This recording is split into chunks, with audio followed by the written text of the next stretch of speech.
Listen, you've been making house payments for years, right? And right now, your home's value has never been higher, right? That means you're likely sitting on a small fortune in equity.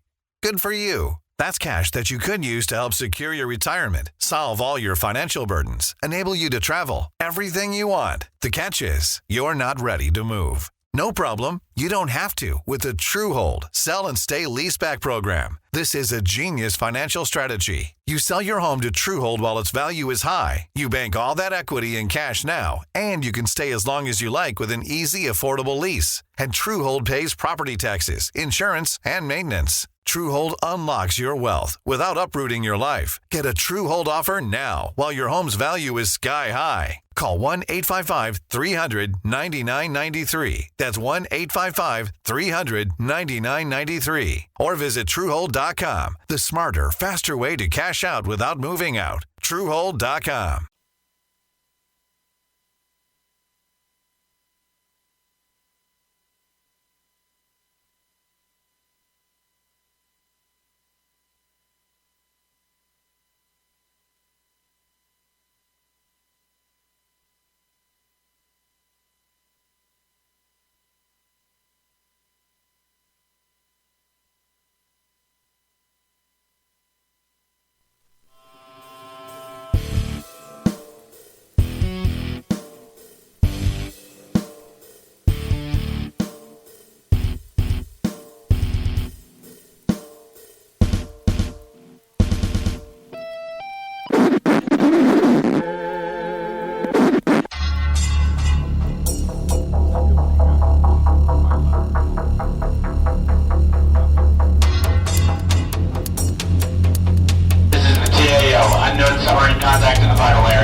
About overdriven. Holy crap. I overdrove the hell out of that song. Well, let's see. I'm going to be real curious, just because I wasn't watching my levels. I'm going to be real curious to see in retrospect whether or not that comes out way too hot. Wow. Okay. Tonight, right now, Clint and BZ are going to tear through the gristle of today's screaming headlines and rip out the sinewy tendons of truth ensconced within, all from the hoary streets of Sacramento, Fornicalia, where we're exposing the trembling toadies, the sniveling jackanapes, and the fripperous fopdoodles infesting leftist and progressive brain-housing groups nationally. Over in that corner, let's see, am I pointing properly? Yes, I am. Over in that corner, we're featuring the effervescent contrarian, Sackhead's Clint. I like that name. You're the effervescent. Every time I effervescent I read contrarian. This, that's my intro. That's what I'm saying. I know it's the contrarian. I don't know that I've ever heard of the effervescent contrarian. I liked that. You are the effervescent contrarian, Sackhead's Clint. And let's see, what am I? I have the unrestrained bulbosity of the Zeppmeister. Here, I'm going to have to move my microphone over here just a little bit so I can see you. So that's the only thing about this is, folks, when you're watching on... when you're... There's so much shit in the way. I know. You can watch... Well, first, you can listen to the show at shrmedia.com. I'm in the chat room. I'm lonely in the chat room. Are you? Hang on, let me jump in. Who should I be tonight? 'Cause last week I was Inigo Montoya. Oh gosh, you want to be General? You want to be General Ripper? I'm going to be General Jackassery tonight. Or you can be General Buck Turgidson. Buck Turgidson? Yeah, General Buck Turgidson. Listen, one of my all-time favorite movies, folks, if you don't know this, one of my all-time favorite movies is Dr. Strangelove. I love the hell out of The Good Doctor. As a matter of fact, that's Dr. Strangelove is what I close my BZ show with, because Peter Sellers starts out with Mein Führer, Heikenwach. And then it turns into Vera Lynn, We'll Meet Again by Vera Lynn. And that's how I end the show.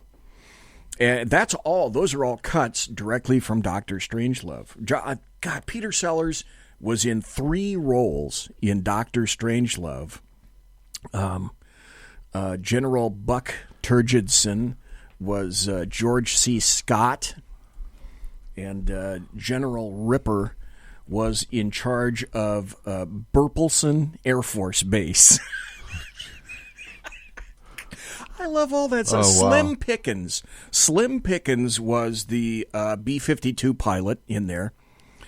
In his first role ever, this is a little teeny thing that a lot of people don't know about Dr. Strangelove. In his who's the classic black actor that has Samuel L. Jackson, that has the extremely low voice and does voiceovers? Samuel L. Jackson? No. Or no. The one who was the guy who was Darth Vader? Yes. And for whatever reason, James Earl Jones. James Earl Jones. Yes, Field of Dreams. This was his first movie ever for James Earl Jones. He played a flight engineer or a systems operator down on the second floor of a B-52. His very, very, very, very first movie role. I think that was 1965.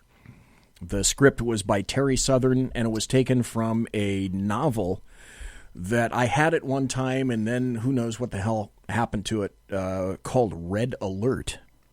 So if you think that Dr. Strangelove was created out of whole cloth, no, basically what they did is they took an extremely serious book called Red Alert and then tinked with the script a little bit. And it turns out to be one of the finest black comedies ever created on the face of the earth. And Stanley Kubrick directed. That was one of his first movies. I think his very first movie was Paths of Glory with Kirk Douglas. Kirk the Chin Douglas. Okay. So now, speaking of B-52 and old novels and old movies, have you read the book Dale Brown, Flight of the Old Dog? No, but I met him. The old dog? No, I met Dale Brown. Dale Brown. Okay. Have you ever read any of his books? Yeah, I read probably 3 or 4 of his first books.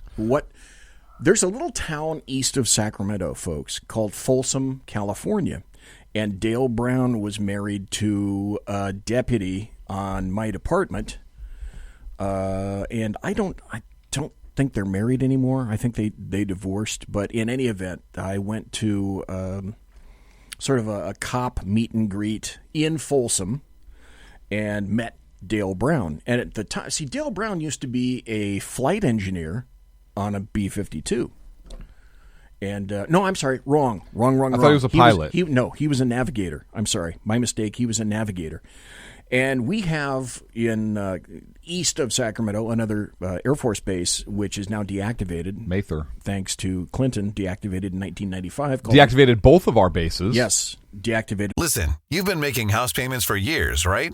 And right now, your home's value has never been higher, right? That means you're likely sitting on a small fortune in equity. Good for you. That's cash that you could use to help secure your retirement, solve all your financial burdens, enable you to travel, everything you want. The catch is, you're not ready to move. No problem. You don't have to with the TrueHold Sell and Stay Leaseback program. This is a genius financial strategy. You sell your home to TrueHold while its value is high. You bank all that equity in cash now, and you can stay as long as you like with an easy, affordable lease. And TrueHold pays property taxes, insurance, and maintenance. TrueHold unlocks your wealth without uprooting your life. Get a TrueHold offer now while your home's value is sky high. Call 1-855-300-9993. That's 1-855-300-9993. Or visit TrueHold.com. The smarter, faster way to cash out without moving out. TrueHold.com. If you're a maintenance supervisor for a commercial property, you've had to deal with everything from leaky faucets to flickering light bulbs. But nothing's worse than that ancient boiler that's lived in the building since the day it was built, 50 years ago. It's enough to make anyone lose their cool. That's where Grainger comes in. With industrial-grade products and dependable fast delivery, Grainger can help with any challenge, from worn-out components to everyday necessities. Call, click Grainger.com, or just stop by. Grainger, for the ones who get it done.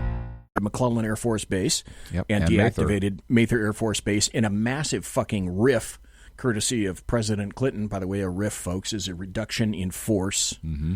And so he killed 2 of our local bases here. And let's see, North Highlands went tits up. Yep. And Rancho Cordova kind of went tits up for a while, but it came back. A little bit-ish. And then they turned into a city. North Highlands has not recovered. North Highlands is a shadow of its former self. Yeah. But basically, both of them were civilianized. In any event, Mather Air Force Base, a long time ago in a galaxy far, far away, used to be the place where, if you were in the Air Force, you would go to the Navigator School at Mather Air Force Base. And that's where my dad trained for a while in World War II. I think didn't they have B-52s there as well? Oh, at Mather? Oh, yeah, they do. Yeah, because those runways are huge. Oh, it's a God, I get these 2 facts mixed up. It's about an 11,000-foot runway, and I can remember distinctly my dad telling me that when they poured that runway, it was also one of the thickest ever poured. It's about 8 or 9 feet thick, that entire runway. Because at the time that they created that field, they had no idea what kind of planes were going to be in the future. Mm-hmm. And so it's just, that leads into a story about the XB-70, which leads into a story about General LeMay, which leads into a story about the Secretary of Defense. There's a whole different host of places that I could take this right now. Oh, God. Okay, first let me ask you this. So, Flight of the Old Dog. Okay. If you haven't read it, I highly recommend it. I met him. He was a little cherub. He was a round, little fuzzy butterball with long hair at the time. Looks like BZ. No. He was, no. He would be about my age now. Yeah, he would be in his 30s.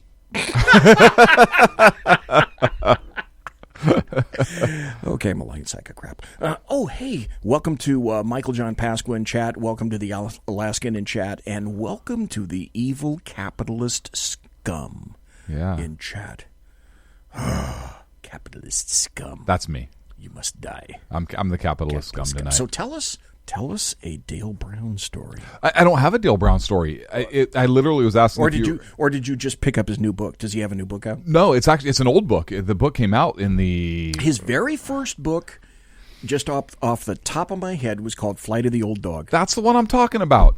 That's what I'm talking about. I just asked if you read Flight of the Old Dog. Yeah, I'm talking about Flight of the Old Dog here.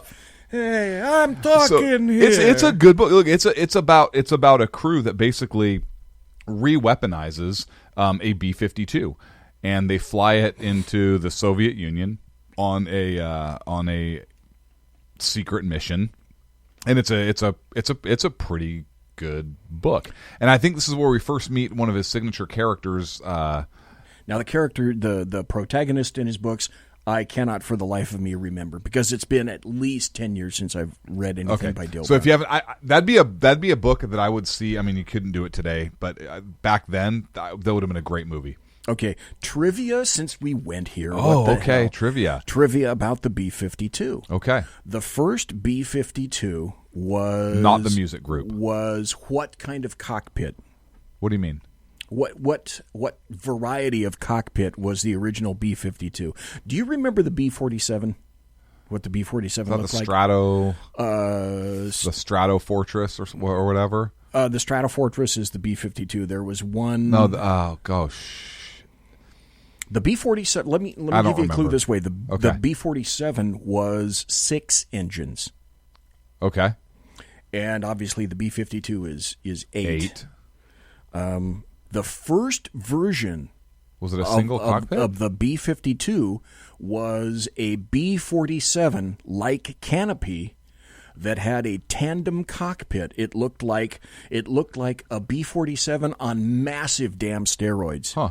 Because the B-47 had the pilot in the front, and then actually there was a co-pilot, engineer, etc., who didn't sit directly behind. He sat behind and below the pilot. But the B-52, the first cockpit variation of it, was a tandem cockpit. It's the weirdest ass looking huge damn plane you ever saw. Again, trivia. What year did that plane, the B-52, have its blueprints drawn? Oh, I'm gonna guess. You're gonna. This is a wag. incredible. This is a wild ass guess. I'm gonna say 1947. 48. Ooh, I was close. You are damn close, folks. Close. Now, not this 19. Okay, in 17, it had its no, that's right. In 17, I believe it had its 50-year anniversary of flight.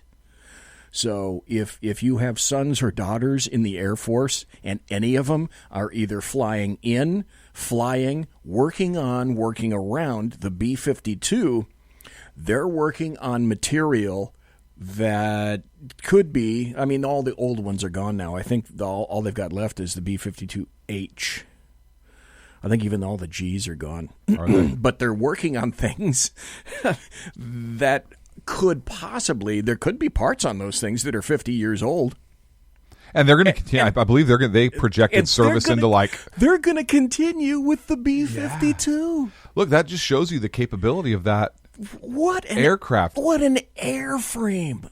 Okay, so Jesus, what a testimony to that airplane and the designers at Boeing with guys in little white short sleeve shirts with black ties, thick glasses, pocket pen holders right here, and it's American ingenuity. Let's call it what it is. God. And no calculators, no LED calculators. They had, the slide, the Mark I Model I slide rule to figure all that stuff out.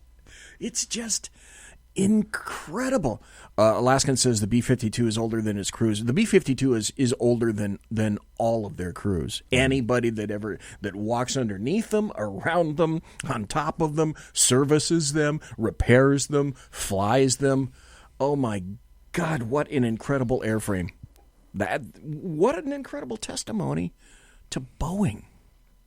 I was going to say to American engineering. To American engineering. Well, here's Boeing too. Here's another thing. The greatest, I don't think I'm speaking out of turn because I don't have a security clearance anymore, but I'm not speaking out of turn when people say, "Oh, Aurora." There is an Aurora project. There is, I think they... Listen, you've been making house payments for years, right? And right now, your home's value has never been higher, right? That means you're likely sitting on a small fortune in equity. Good for you. That's cash that you could use to help secure your retirement, solve all your financial burdens, enable you to travel, everything you want. The catch is, you're not ready to move. No problem. You don't have to with the TrueHold Sell and Stay Leaseback program. This is a genius financial strategy. You sell your home to TrueHold while its value is high. You bank all that equity in cash now, and you can stay as long as you like with an easy, affordable lease. And TrueHold pays property taxes, insurance, and maintenance. TrueHold unlocks your wealth without uprooting your life. Get a TrueHold offer now while your home's value is sky high. Call 1-855-300-9993. That's 1-855-300-9993. Or visit TrueHold.com. The smarter, faster way to cash out without moving out. TrueHold.com. 2025, are you ready to rock? Dave's Killer Bread is ready to rock 2025 and your reset this January with Killer Taste, Killer Nutrition, and a killer sweepstakes to win a VIP concert prize pack with round-trip airfare, luxury hotel stay, and much more. Text RESET to 73876 and enter for a chance to win. Dave's Killer Bread. Bread amplified. No purchase necessary. Visit daveskillerbread.com/reset for details. Renamed it now the SR-72. There is an SR-72 project.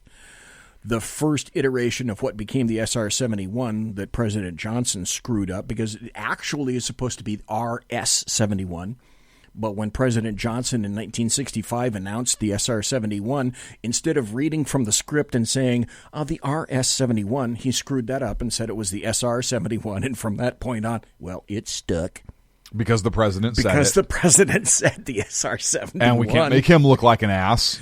But the first iteration of the SR-71, which was the A-12, the YF-12A, was a single pilot aircraft.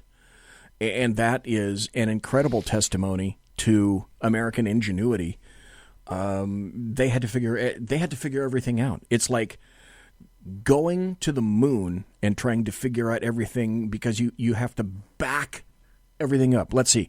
We have to build a factory that's going to build the planes. No, what we're going to have to do is we're going to have to build a factory to build the tools that are going to build the plane.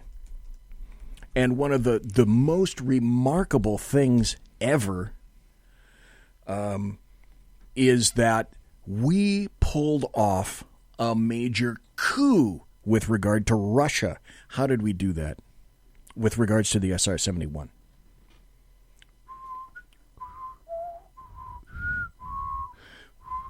They couldn't catch it. Well, that's true, too. They couldn't shoot it down. Where did we get all of the titanium for the SR-71? Did we get it from Russia? Russia. We went in under any number of different shell companies, bought an assload of titanium from Russia. And titanium, well, that's the other thing. In order to bend titanium, you have to have entirely different presses, factories, anything that you use to fabricate titanium. I mean, it's extremely critical. The SR-71, folks, if you don't know about the SR-71, I mean, they had to figure out, because it was, those things ran at, some of the leading edges on that thing were over 2,000 degrees. The pilots, when it was at speed, if a pilot put a gloved finger, because, you had to wear flight suits, and they had to be completely pressurized because the cockpit itself was not pressurized. You had to wear basically an astronaut suit in the SR-71. Well, it would fly. They could actually see the curvature of the Earth. Oh, they were yeah. flying so high. They were that high. They were that high. If I could get this guy, God. You told me at one time, and I played it on my show. You told me about, God, what's this? And I can't think of this guy's name. He was an SR-71 pilot. He lives in Chico. He's a photographer. He's got a studio there. He gave a wonder. He's given a series of TED Talks. And he has the thing called the LA Speed Check or something like that I played. Brian, I can't think of the guy's name. Brian. That might even be worth playing, LA Speed Check.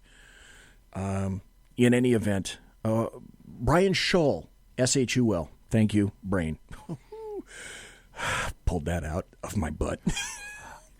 Brian Shull, I'd love to have him on this show, since he just lives in Chico, and Chico is not that terribly far away. The only thing I found out is that I've not contacted him personally, but I wanted to have him speak at one of the sheriff's department's graduations, and he charges about $1,500 to speak. Damn it, Jim. Anyway, the SR-71 research. Hopefully he wouldn't charge to speak here on this show. Because we could give him. I could give him a parking spot in front of the studio. Look, Brian, it's a parking spot. I could bring him something to drink. That's free. Speaking of drink, well, what's funny is we charge $1,500 to park in our studio parking lot. So it's true. It's true. So thanks once again to Sackheads Clint. You're welcome. My for pleasure. Providing me with my poison, my pressure, my studio poison, which is Diet Pepsi, not my regular poison, which is Kettle One vodka, which I don't drink here, by the way. Which is unfortunate because you should. Life is too short for cheap vodka. I have a. Is there a Clint story? No, there's not a Clint story. There's a local story I want to talk about, though. Okay. Before I actually get into a little bit of content here before the break. So I was in a shop getting my vehicle fixed. So I found out that my moon roof, it's not a sunroof, it's a moon roof. Did you know that? No. Yeah, I didn't know that either. My moon roof is leaking a little bit. So we had those big storms, and I found this leak sad. when coming back from Oregon. You probably have a leather interior. So I do know with kids, absolutely not. Okay. All right. Good point. Good damn point. So I was coming back from Oregon, driving through the I-5 and coming southbound through Shasta and up by Mount Shasta and stuff. There was a horrendous snowstorm. If you remember when that big storm came through, kind of that first week of January. Oh, okay. All right. How's Shasta look? I couldn't see it. So it was snowing so hard, I literally could not see it. Okay. So coming back through the mountains, we drove up 101 up the coast to go out there, and it was absolutely beautiful. Beautiful drive. You took 101 all the way to Oregon? Yeah. Really? Yeah, I've never driven the coast. Up the Oregon coast, the northern part of the state, and then up into the Oregon coast. I wanted to see it, so did a drive, and I'll tell you, it was so beautiful that even the kids in the car weren't. Are we there yet? Are we there yet? Are we there yet? Are we there? They actually enjoyed the ride. Did you actually end up going through Bandon? Probably, I don't remember. We were very. Were you on the coast? We were on the coast in Oregon. All the way. You might have gone past. Well, so Bandon. we did because we actually went up along the coast into Seaside. Oh, that's from Seaside. That's from last week. Okay. And then from Seaside, we actually went up towards Astoria, right there on the Washington State-Oregon border, the Columbia River that comes down. Okay, and you went across the bridge, right? We didn't go into Washington. Oh, you didn't? Okay. No, I wasn't going to do that. I don't know. I'm just kidding. But I actually saw the fort that was shelled by the Japanese submarine. I think it was the I-25. Oh, okay. So right. the only you said attack that last on week. The only attack on U.S. soil in World War II, like mainland. But so coming back, I'm making this story longer, and I actually do have a topic to get to. So coming back, it was snow. So I couldn't even see. I'm surprised I didn't have to wear chains. I had the 4-wheel drive going, and it was about 20 miles per hour at the most, just to kind of keep rolling traction. And you're in California now. You're in Shasta. Yeah. So it was snowing in Oregon coming back, but coming through Shasta, it was horrible. It was the worst. And are you on I-5? I was on I-5. Okay. Coming in, and then after the snowstorm, it was rain. It was raining so hard, sheets of water, very difficult to see. But by the time I got home, I realized that the headliner. Listen, you've been making house payments for years, right? And right now, your home's value has never been higher, right? That means you're likely sitting on a small fortune in equity. Good for you. That's cash that you could use to help secure your retirement, solve all your financial burdens, enable you to travel, everything you want. The catch is, you're not ready to move. No problem. You don't have to with the TrueHold Sell and Stay Leaseback program. This is a genius financial strategy. You sell your home to TrueHold while its value is high. You bank all that equity in cash now, and you can stay as long as you like with an easy, affordable lease. And TrueHold pays property taxes, insurance, and maintenance. TrueHold unlocks your wealth without uprooting your life. Get a TrueHold offer now while your home's value is sky high. Call 1-855-300-9993. That's 1-855-300-9993. Or visit TrueHold.com. The smarter, faster way to cash out without moving out. TrueHold.com. Listen, you've been making house payments for years, right? And right now, your home's value has never been higher, right? That means you're likely sitting on a small fortune in equity. Good for you. That's cash that you could use to help secure your retirement, solve all your financial burdens, enable you to travel, everything you want. The catch is, you're not ready to move. No problem. You don't have to with the TrueHold Sell and Stay Leaseback program. This is a genius financial strategy. You sell your home to TrueHold while its value is high. You bank all that equity in cash now, and you can stay as long as you like with an easy, affordable lease. And TrueHold pays property taxes, insurance, and maintenance. TrueHold unlocks your wealth without uprooting your life. Get a TrueHold offer now while your home's value is sky high. Call 1-855-300-9993. That's 1-855-300-9993. Or visit TrueHold.com. The smarter, faster way to cash out without moving out. TrueHold.com. I had this wet spot. And it wasn't soaked, so it's not a big leak, but because there was a lot of water and we were driving a long way, obviously. So I had to, air it out and dry it and all that other stuff. But I was looking, and fortunately, I read the report on the Space Shuttle Challenger disaster. And I know that rubber is not pliable when it's frozen, particularly when it's cold. Okay. So right. From the seals. Yes. So I was looking at the seal, and on the one side of my moon roof, the rubber was not pliable. And my car it's a 2015. Okay. So it's not brand new, but it's not incredibly old. No. But I think what happened. Be good on that. I think what happened is that seal there was no pliability at all because the temperatures coming over Shasta was so cold, and then we immediately hit that rain that I think that it didn't have an opportunity to seal. So to make a long story longer, I guess I do have a story. See, I knew you had a Clint story. I'm waiting because now my mechanic won't fix that because that's like almost a body issue. So I actually have to go to the fucking dealership for it because they have to check the whole thing. No, my mechanic wouldn't touch a moonroof because especially replacing a seal or if the whole motor had to be replaced. Oh, okay. Well, he didn't know what had to be done on it. So I'm sitting at the dealership because I actually want it done right. As well you should. And I see this local newspaper, and I'm looking at this local newspaper, and there's a story. Local shop sells Nazi memorabilia, people in an uproar. I'm like, what is this about? Okay. So up in our local area here, up in Roseville, which is a town just north and maybe a little bit east of us, is a town called Roseville. And there's something called the Antique Trove. It's a place where there are a lot of independent antique sellers, vendors sell. Is that the place where you can see right off Interstate 80? Yes. Okay. Yes, I know where it is. Yep. I know which one you're talking about. And they sell the cool stuff. Antique place, a big antique mall. Sure. Well, there's a couple vendors in there that sell, and they have on display for sale original World War II memorabilia. Right. Some of this is in fact German. Okay. So you have the swastika pendants. You may have some German medals, some military memorabilia. There is memorabilia in there. And people were upset that this memorabilia is on display. And so I'm reading this article, and on one hand, I understand people being upset if memorabilia is displayed like honoring whatever that symbol is. Right? That to me is different if the store was displaying a big Nazi party flag with the swastika in like a prominent place of honor. That's one thing.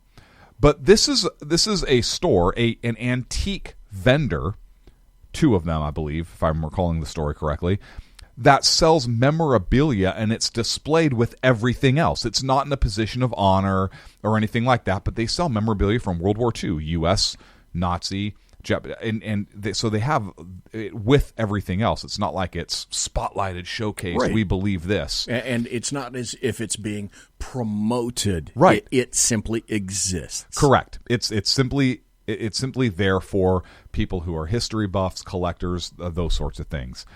And there was such a community outrage, and there's some people were saying, "Hey, it's history," like they're selling it. The antique Trove issued a statement saying, "Hey, they're selling history. You know, we're very sympathetic to the Jewish situation in World War II and that sort of thing." And even the owners gave a statement from one of the booths and said, "Hey, we're very sympathetic to Jews. We're selling history." You know, so that people remember what happened. We're not honoring it. But there was still one of the Jewish leaders in the community was up in arms. It shouldn't even be displayed. There were members of the community saying people shouldn't be allowed to sell that.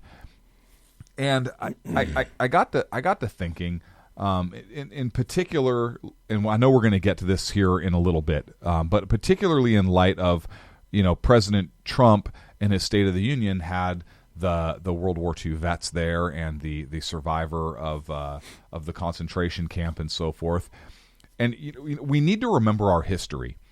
And so to have somebody, and I'm thinking to myself, you know, to have somebody and these members of the community get upset because people are selling a piece of history, and they're selling a piece of history so people can remember, so people can have a piece of history. You have people like me that I genuinely just love history. I recently purchased a transcript page. You and I definitely have that in common. We do, BZ. We both revere history. I purchased a piece of like a page. It's literally about this big, and that's it. And it's about half of it is written on it. It's from the 13th century, and it's written in Latin, and it's one page of a prayer book. It's on vellum. So I have that. Now, does that mean that it just means it's a piece of history, and I think it's something that's needs to be preserved, not honored or anything like that, but just preserved. And when it comes to Nazi memorabilia, that stuff I believe needs to be preserved, not because I want to honor them, because I don't. I think they're a bunch of freaking dirtbags. But if we don't preserve that history and understand that history, we will repeat that history. I mean, that's been shown time and time again. So to have, first of all, to have a member of the public say, "Well, you shouldn't be allowed to sell that because I don't like it," it was very off-putting to me. To have the members of the Jewish church, and granted, I'm not Jewish. I'm not going to pretend to understand what the Holocaust survivors went through, because I couldn't even imagine what they went through. But even to have somebody from the Jewish community not understand its importance from a historical perspective and want it just not even brought into sight because it evokes feelings of whatever, I think that we're at a point in our society where people are perpetually offended. If they see something they don't like, it hurts their feelings, and it should immediately be forced to go away. And I'm not saying that a swastika, if somebody's hanging a swastika from their front of the house, that is obviously meant to send a message. And that's a different story. I can understand somebody taking offense at that person doing that. But something where a store, particularly an antique store, that's their job, and they're selling that's their job. They're selling history, not to glorify that particular group or event, but just simply selling history for the sake of history. For people to be offended by that, I find... Listen, you've been making house payments for years, right?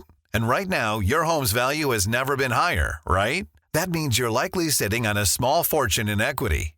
Good for you. That's cash that you could use to help secure your retirement, solve all your financial burdens, enable you to travel, everything you want. The catch is, you're not ready to move. No problem. You don't have to with the TrueHold Sell and Stay Leaseback program. This is a genius financial strategy. You sell your home to TrueHold while its value is high. You bank all that equity in cash now, and you can stay as long as you like with an easy, affordable lease. And TrueHold pays property taxes, insurance, and maintenance. TrueHold unlocks your wealth without uprooting your life. Get a TrueHold offer now while your home's value is sky high. Call 1-855-300-9993. That's 1-855-300-9993. Or visit TrueHold.com. The smarter, faster way to cash out without moving out. TrueHold.com. Listen, you've been making house payments for years, right? And right now, your home's value has never been higher, right? That means you're likely sitting on a small fortune in equity. Good for you. That's cash that you could use to help secure your retirement, solve all your financial burdens, enable you to travel, everything you want. The catch is, you're not ready to move. No problem. You don't have to with the TrueHold Sell and Stay Leaseback program. This is a genius financial strategy. You sell your home to TrueHold while its value is high. You bank all that equity in cash now, and you can stay as long as you like with an easy, affordable lease. And TrueHold pays property taxes, insurance, and maintenance. TrueHold unlocks your wealth without uprooting your life. Get a TrueHold offer now while your home's value is sky high. Call 1-855-300-9993. That's 1-855-300-9993. Or visit TrueHold.com. The smarter, faster way to cash out without moving out. TrueHold.com. Troubling.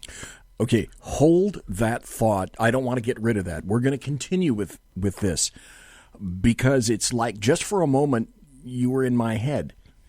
Now that you went there, I discovered, I actually found the story today, but I think it's been around for almost a week now.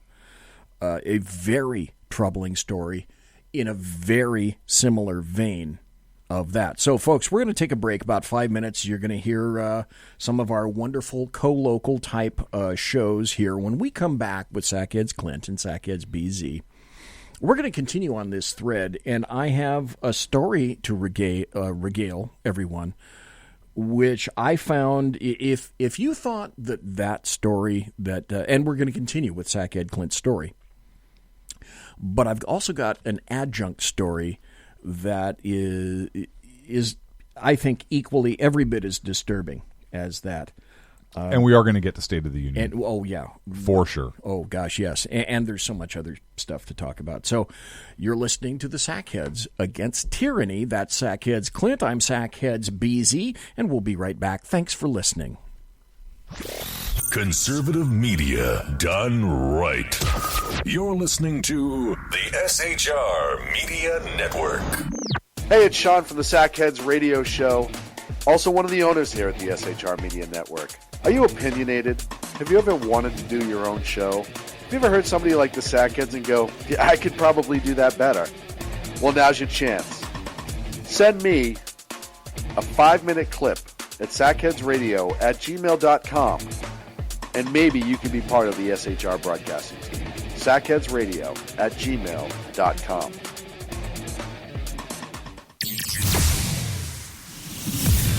Broadcasting behind enemy lines in occupied California, a mere 2 miles from the state capital, the bloviating Zeppelin's Berserk Bobcats Saloon Radio Show can be heard every Tuesday and Thursday night at 8 p.m. Pacific and 11 p.m. Eastern, only on the SHR Media Network. Go to shrmedia.com to listen. You can also watch on the SHR Media Facebook page and the SHR Media YouTube channel. No goldfish were abused in the making of this ad.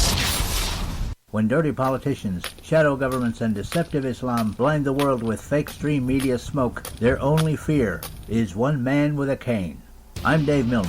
Join me through shrmedia.com, highplanestalkradio.com, and the Western Free Radio Network at Spreaker, YouTube, and iTunes for a different perspective weekly on the Unpleasant Blind Guy. And catch me on Jeff Mitchell's EDL Radio on blogtalkradio.com. There's no surrender ever, because truth is not always pleasant. Hey guys, it's Sackhead Clint. I'm excited to tell you about a brand new show here on the SHR Media Network. I'm teaming up with the one and only, all-powerful, the bloviating Zeppelin, sitting here to my left, bringing to you a fresh new show here on the network. It's Against Tyranny. And we'll be picking up where the Sackheads left off. Excited to be with you, sir. Sackheads Against Tyranny. We're going to chat. We're going to chat Wednesday nights. SHAT. Sackheads Against Tyranny. Wednesday night, 11 p.m. Oh, it's the same time, right? 11 p.m. Eastern, 8 p.m. Pacific. Same SAC time, same SAC channel. Yep. SHRmedia.com. See what I did there? It's your business diva here, Melanie Collette. I am inviting you to a front row seat as I discuss some of the most intriguing details of wealth and finance with today's movers and shakers in the world of business. Listen in and discover financial truths on a global, domestic, and household scale. Uncover topics that will impact your wallet today and in the future. Money Talk with Melanie airs Monday through Friday, 5 p.m. East, 2 p.m. West, right here on SHR Media and High Plains Pundit Talk Radio. You can't afford to miss it. Human by race, Christian by faith, American by nationality, and conservative by choice. Reverend Ralph J. Chittum Sr.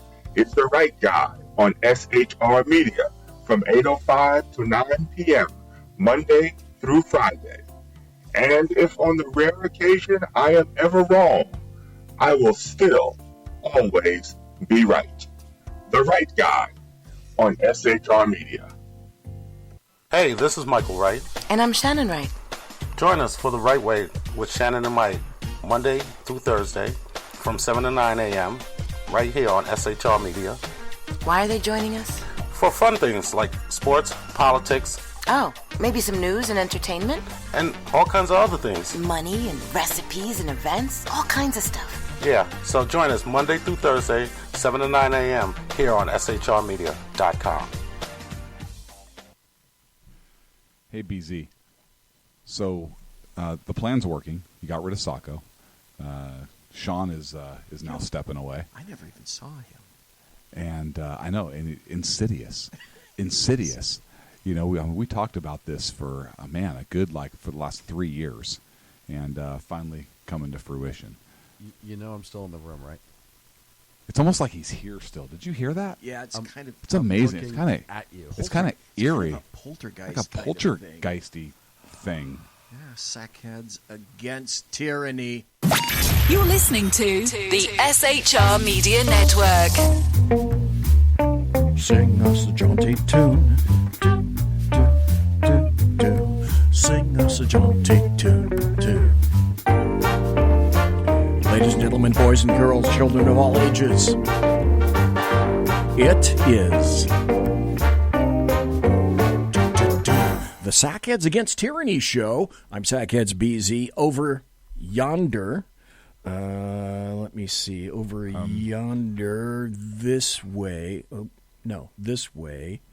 Get your hand back there. Okay. I'm right. This way is Sackheads Clint. That's right me. There. That's me. And that's over on the right-hand side of your screen, which is that side of your screen, is Sackheads Clint over there. Mm-hmm. And then I on the left side of your screen, right? Right. This Correct. way. This way. IB Sackheads is BZ. Right. Over here. Oh, Kaiser No, Schuff. over there. Over there. Over Yeah, there. over there. Over there. Tell the world.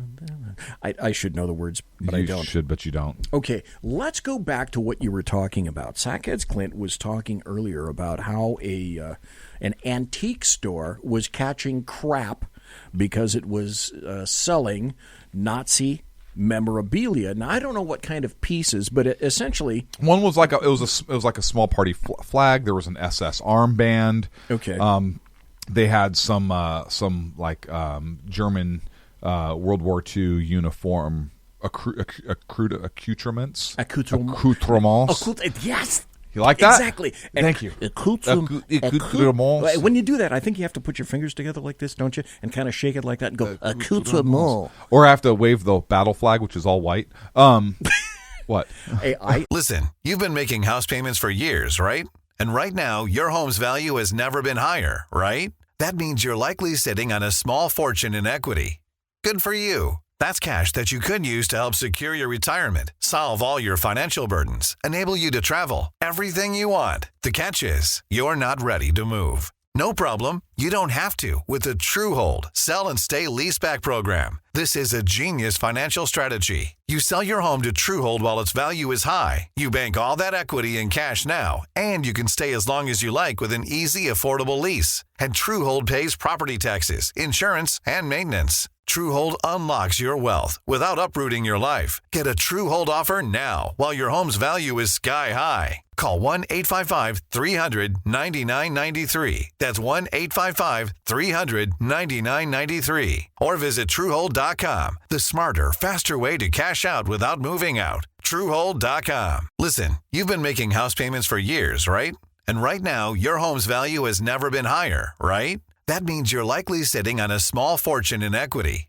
Good for you. That's cash that you could use to help secure your retirement, solve all your financial burdens, enable you to travel, everything you want. The catch is, you're not ready to move. No problem. You don't have to with the TrueHold Sell and Stay Leaseback program. This is a genius financial strategy. You sell your home to TrueHold while its value is high. You bank all that equity in cash now, and you can stay as long as you like with an easy, affordable lease. And TrueHold pays property taxes, insurance, and maintenance. TrueHold unlocks your wealth without uprooting your life. Get a TrueHold offer now while your home's value is sky high. Call 1-855-300-9993. That's 1-855-300-9993. Or visit TrueHold.com. The smarter, faster way to cash out without moving out. TrueHold.com. I have to be honest. BZ has Nazi memorabilia.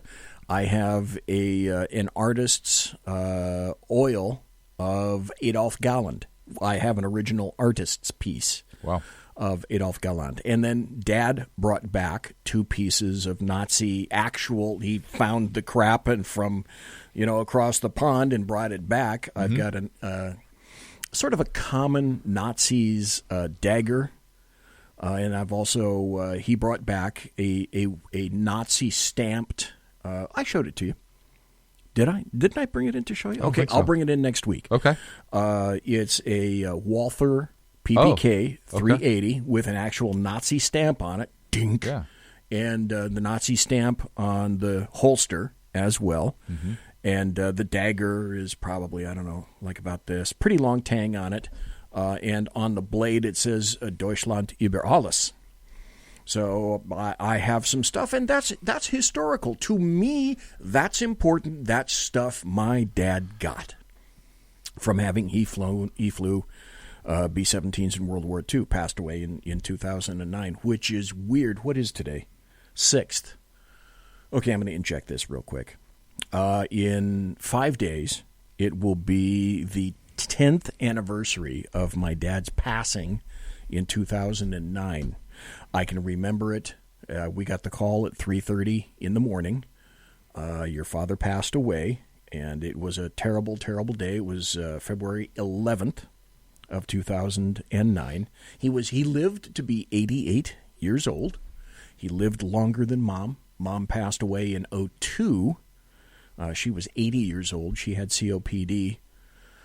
Dad was just a tough son of a bitch. He went through 5 invasive surgeries because he initially had thoracic cancer, colon cancer. His tumor was the size of your fist. For a while, we were calling him the little Biafran baby because he was losing weight, but his stomach had a massive bulge in it. It was the damn tumor. Anyway, this antique mall in Roseville caught crap because they were selling Nazi memorabilia. As Clint indicated, they weren't featuring it. Right. They weren't promoting it. They weren't hyping it. It's a piece of history, and it's in an antique mall, and that's what they do. They sell antiques which are old. Yes. And it's pieces of history and blah, blah, blah, whatever, right? And so the local folks were not happy. Some weren't happy, and the Jewish community had to speak out. And the thing, the owners of one, I can't speak for the second because they're individually leased out stalls within this mall. Right, but, a whole lot of malls do that exact same thing. And there were two that actually were selling the memorabilia. One, because of the pressure, actually issued an apology and pulled the memorabilia. And I thought, that's today. That's today. That upset me. Instead of and the owners tried to do the right thing and say, hey, look, we're not advocating any, we're not selling this stuff. We our hearts are with but we're selling history, and that's not good enough. And on one hand, they're trying to argue, well, it makes, when people see that, it evokes certain emotions. Yeah, I get that. But on one hand, I can see how, yes, that's a reminder of a terrible time in history. Certainly. But if somebody, it's not like somebody's displaying that in your face as a belief or as something that they're representing themselves to be. And even so, I have a hard time. That's that speech. that is. Dave says, to quote Jabba the Hutt, you're my kind of scum. That was a good one, Dave. At what point do we as Americans stand up and say, no, you know what, I'm not taking this down. If this evokes certain feelings in you, hey, you know what? This is supposed to be a reminder so that we don't repeat history. And if a collector wants this in their collection so that they don't forget, they can educate and talk to people about the era and so forth and about, then so be it. I'm not flying this in your face. I'm not trying to offend anybody. I'm literally having it on display for sale as a piece of history. So if history makes you angry, are these the same people that open up a textbook and if they're reading about World War II and they see a symbol of Nazi Germany, that they're offended because it makes them feel bad? When they go on Wikipedia and look at the combatants in a war and it lists the battle flags of each of the combatants, does it make them feel icky or hurt their feelings because the German battle flag, the Nazi party flag, is there? Some people today, I would say potentially yes. Yeah. Where do we draw? And one other thought crossed my mind as I was listening, and then I'll turn it over to you. And it kind of dovetails into the State of the Union, and we are going to get to it. I promise. Yes. There's a lot to discuss there. I don't want to take too much time up more on this, but I know you have something, BZ. But I thought, as I'm listening to Trump, and as Trump is sitting there honoring the survivor of the Holocaust, he's honoring World War II veterans. Yep. He touted the fact that our relationship with Israel and that we moved our embassy to Jerusalem. And I couldn't help thinking about the Nazi memorabilia and how Trump is being touted as a white nationalist Nazi, yet he's done more for Israel and Jewish people. I just wonder, how does that get reconciled in the left's brain? That's just kind of a side thought. But anyways, go ahead, BZ. I'm sorry. No, that's I'll tell you what. That's a story for another show. I found the article that I was looking for that I promoted before the break that is aligned directly with this. Well, during the break, I found another article that turns out to be aligned again with what you were just talking about. So these two stories I'd like to go over, and then obviously I'd like to have your input and thoughts about them. Mm-hmm. The first one is this. This is the story that I first discovered.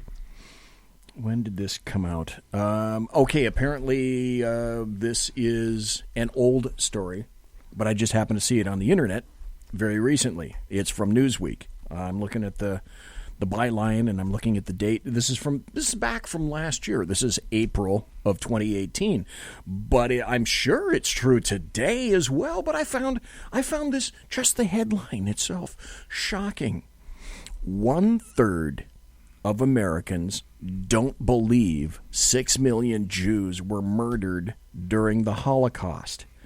And my first thought, and like I say, this isn't some right-wing rag. This is Newsweek making this which claim, is a rag. Which is a rag, in my opinion, and it's not even out in publication anymore. You got to go to the internet to find it. It died in magazine. I think it comes out every once in a while, not with any great frequency. It says 1/3 of Americans think substantially less than 6 million Jews were murdered in the Holocaust, according to a new survey that highlights a worrying... Listen, you've been making house payments for years, right? And right now, your home's value has never been higher, right? That means you're likely sitting on a small fortune in equity. Good for you. That's cash that you could use to help secure your retirement, solve all your financial burdens, enable you to travel, everything you want. The catch is, you're not ready to move. No problem. You don't have to with the True Hold Sell and Stay Leaseback program. This is a genius financial strategy. You sell your home to True Hold while its value is high. You bank all that equity in cash now, and you can stay as long as you like with an easy, affordable lease. And True Hold pays property taxes, insurance, and maintenance. True Hold unlocks your wealth without uprooting your life. Get a True Hold offer now while your home's value is sky high. Call 1-855-300-9993. That's 1-855-300-9993. Or visit TrueHold.com. The smarter, faster way to cash out without moving out. TrueHold.com. Listen, you've been making house payments for years, right? And right now, your home's value has never been higher, right? That means you're likely sitting on a small fortune in equity. Good for you. That's cash that you could use to help secure your retirement, solve all your financial burdens, enable you to travel, everything you want. The catch is, you're not ready to move. No problem. You don't have to with the True Hold Sell and Stay Leaseback program. This is a genius financial strategy. You sell your home to True Hold while its value is high. You bank all that equity in cash now, and you can stay as long as you like with an easy, affordable lease. And True Hold pays property taxes, insurance, and maintenance. True Hold unlocks your wealth without uprooting your life. Get a True Hold offer now while your home's value is sky high. Call 1-855-300-9993. That's 1-855-300-9993. Or visit TrueHold.com. The smarter, faster way to cash out without moving out. TrueHold.com. Lack of basic knowledge about World War II era genocide. What an incredible statement. That's like saying, I don't know, maybe there's going to be somebody in here who will challenge us. It's like saying, okay, we didn't go to the moon and planes didn't bring down the World Trade Center. Oh, I think it's worse than that. That's like you don't believe that Yeah, that's okay. And so that's like saying the Japanese didn't attack Pearl Harbor. Well, yeah, that dovetails perfectly with your story that you just came out with about Nazi memorabilia. How long will it be before somehow people really don't know who the Nazis were? I'll wager that if you asked 90% of the kids today, millennials or Gen Zers, what's a Nazi? Who were the Nazis? What did they represent? And in what time period were they active? And more importantly, how did they come into power? How did they come into power? Parenthesis, like air quotes, hey, folks, we're seeing this shit again, okay? Yeah. George Santayana, those who do not finish the quote. Know history are doomed to repeat it? Are doomed to repeat it, exactly.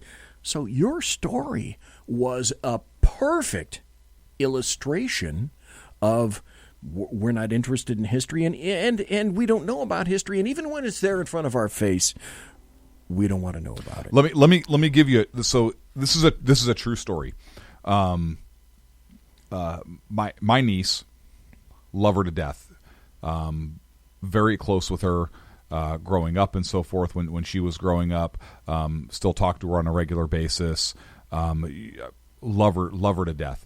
But I had conversations with her when she was in high school. She had an advanced placement U.S. history class.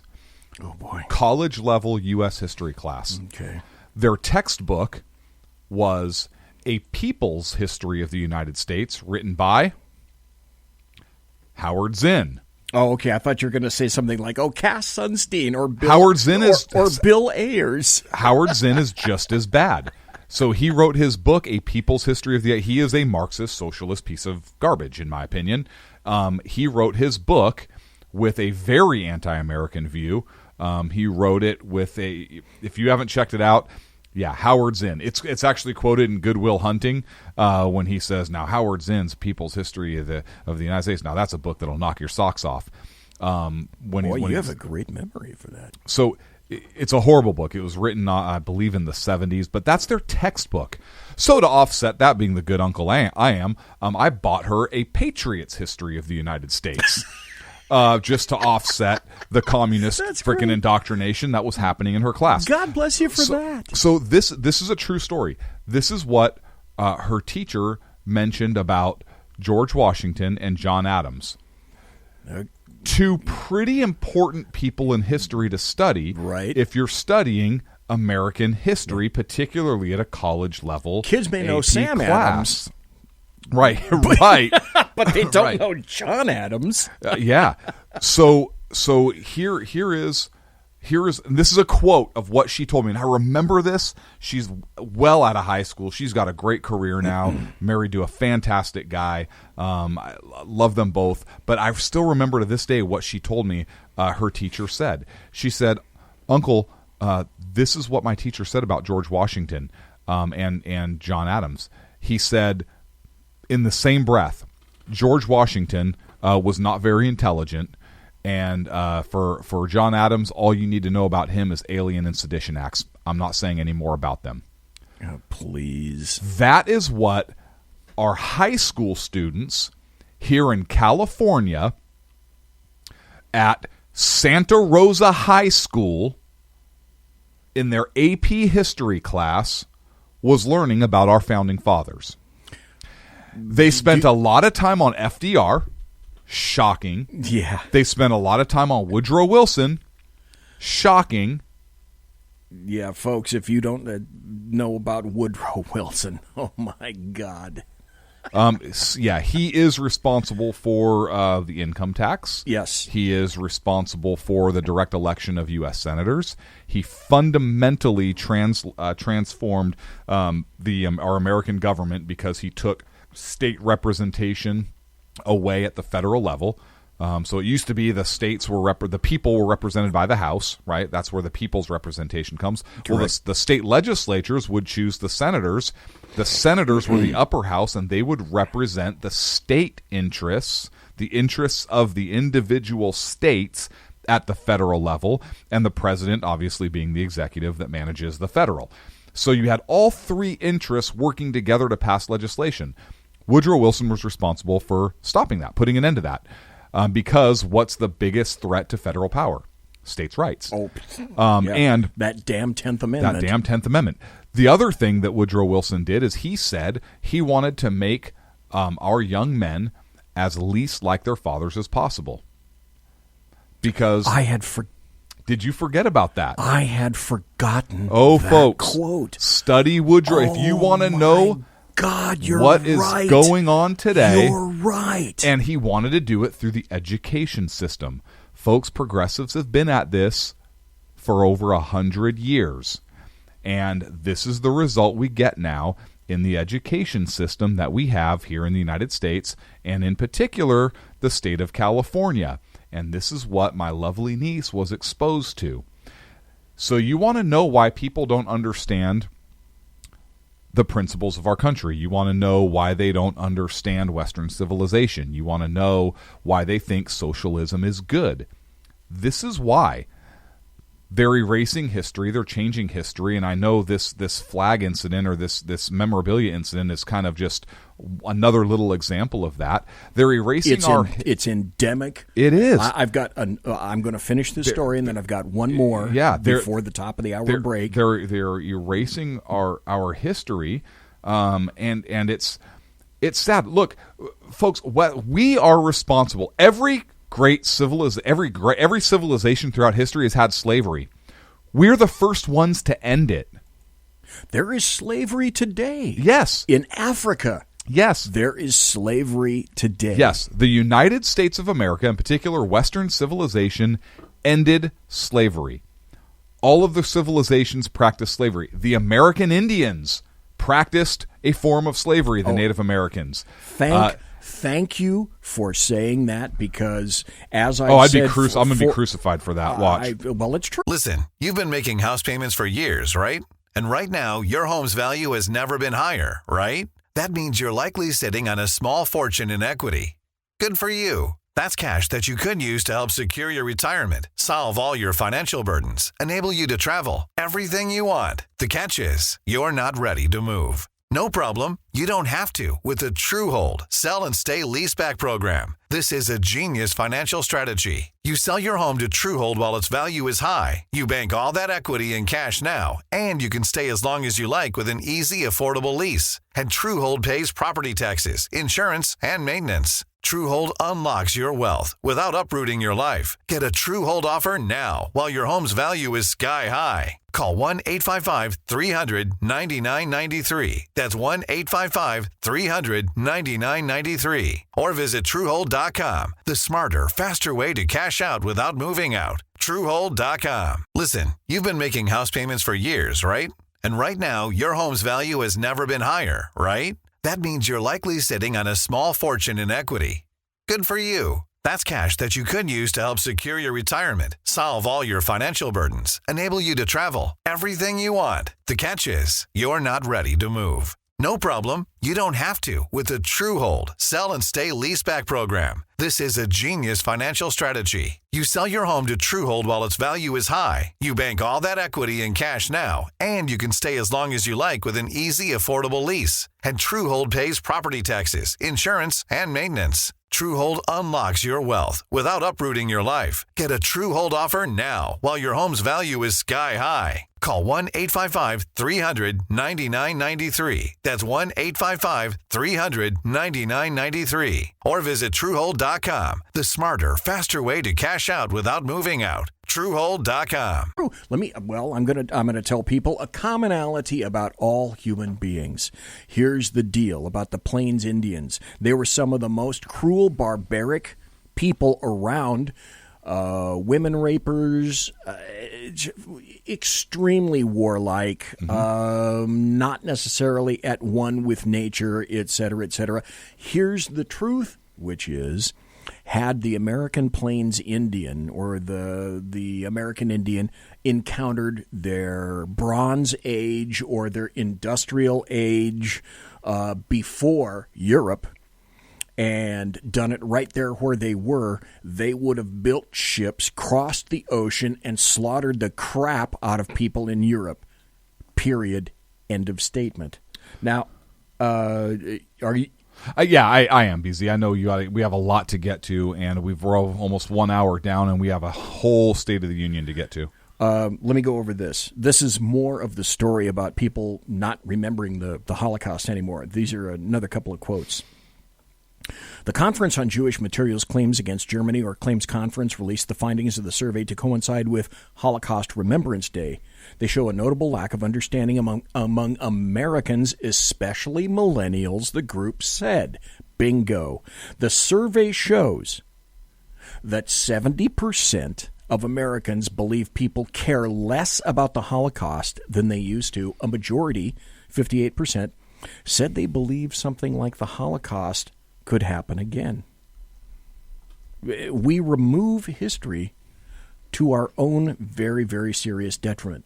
I'm going to throw this one story out. We got only about 3 minutes to discuss it. But again, this is where history is today. This is from ArizonaCentral.com. I'm going to state the headline, and you're going to go, oh, yeah, that's right. I remember that. The headline is this: Phoenix restaurant says this is a photo of coal miners, but I see offensive blackface. This is an opinion piece by some guy, Rashad Thomas, or something like that. Okay, so we're going back to history, looking at a photograph of coal miners. The guy says, he writes, a few weeks ago I attended a holiday party at a downtown Phoenix restaurant. I walked around to view the photographs on the wall. Then a photograph caught my attention. Friends said, it's a coal miner at a pub after work. It was a photograph of coal miners with blackened faces.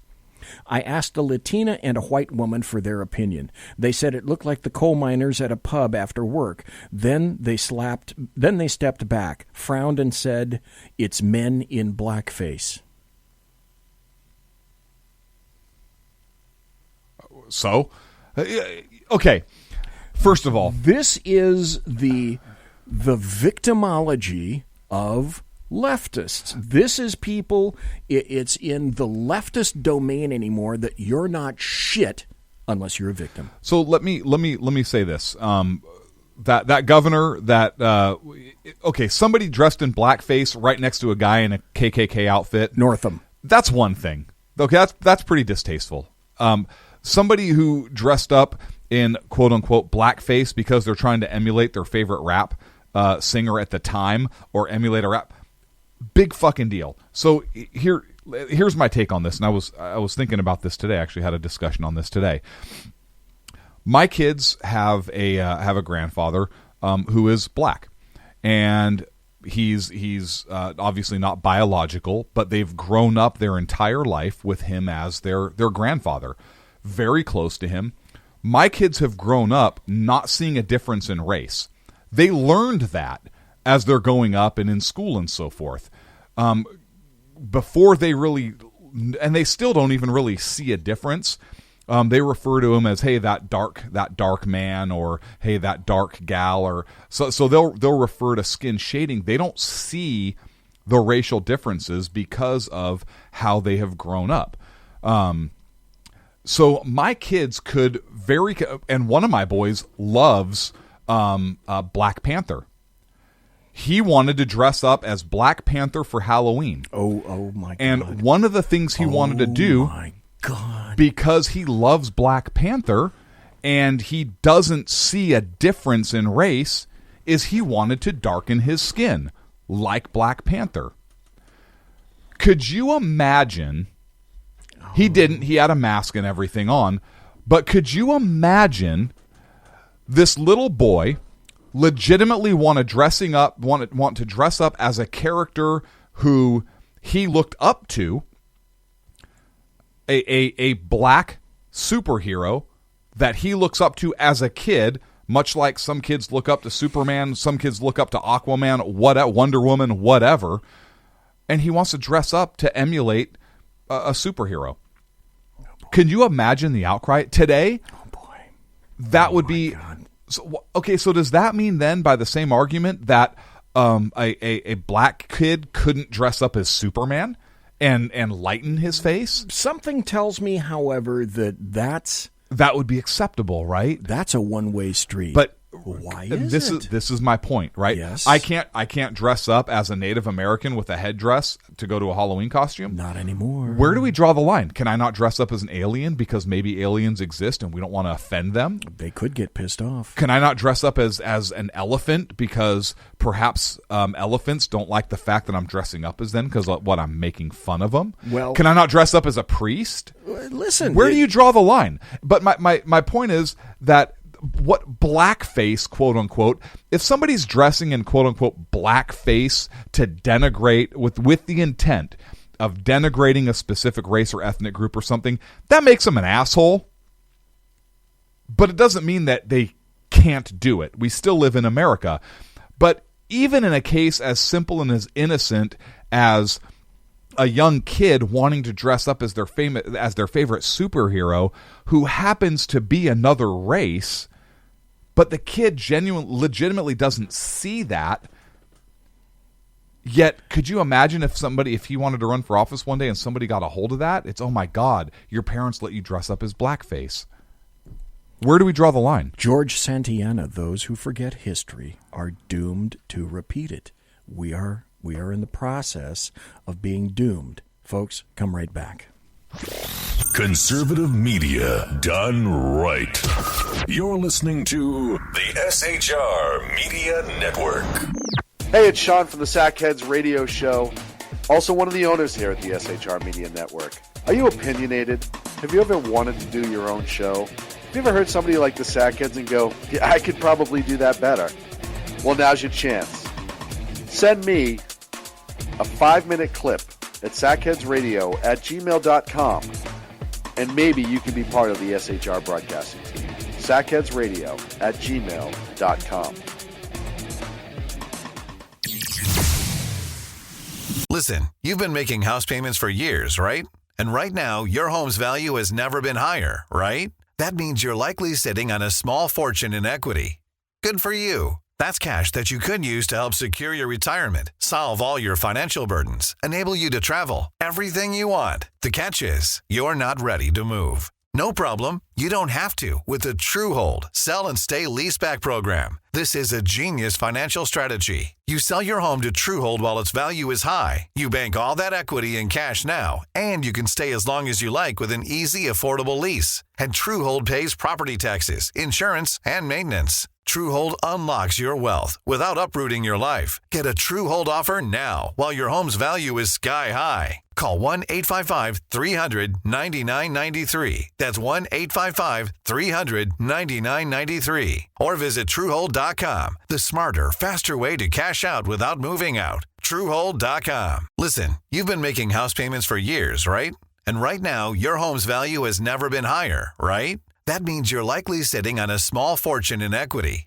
Good for you. That's cash that you could use to help secure your retirement, solve all your financial burdens, enable you to travel, everything you want. The catch is, you're not ready to move. No problem. You don't have to with the True Hold Sell and Stay Leaseback program. This is a genius financial strategy. You sell your home to True Hold while its value is high. You bank all that equity in cash now, and you can stay as long as you like with an easy, affordable lease. And True Hold pays property taxes, insurance, and maintenance. True Hold unlocks your wealth without uprooting your life. Get a True Hold offer now while your home's value is sky high. Call 1-855-300-9993. That's 1-855-300-9993. Or visit TrueHold.com. The smarter, faster way to cash out without moving out. TrueHold.com.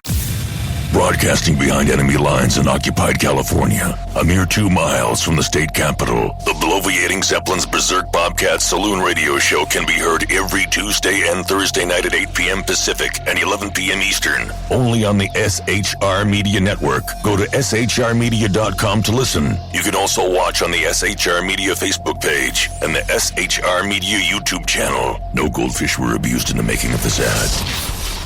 When dirty politicians, shadow governments, and deceptive Islam blind the world with fake stream media smoke, their only fear is one man with a cane. I'm Dave Milner. Join me through shrmedia.com, highplains.talkradio.com, and the Western Free Radio Network at Spreaker, YouTube, and iTunes for a different perspective weekly on the Unpleasant Blind Guy. And catch me on Jeff Mitchell's EDL Radio on blogtalkradio.com. There's no surrender ever. Because truth is not always pleasant. Hey guys, it's Sackhead Clint. I'm excited to tell you about a brand new show here on the SHR Media Network. I'm teaming up with the one and only all-powerful, the bloviating Zeppelin, sitting here to my left, bringing to you a fresh new show here on the network. It's Against Tyranny, and we'll be picking up where the Sackheads left off. Excited to be with you, sir. Sackheads Against Tyranny. We're going to chat. We're going to chat Wednesday nights. S-H-A-T. Sackheads Against Tyranny. Wednesday night, 11 p.m. Oh, it's the same time, right? 11 p.m. Eastern, 8 p.m. Pacific. Same SAC time, same SAC channel. Yeah. SHRmedia.com. See what I did there?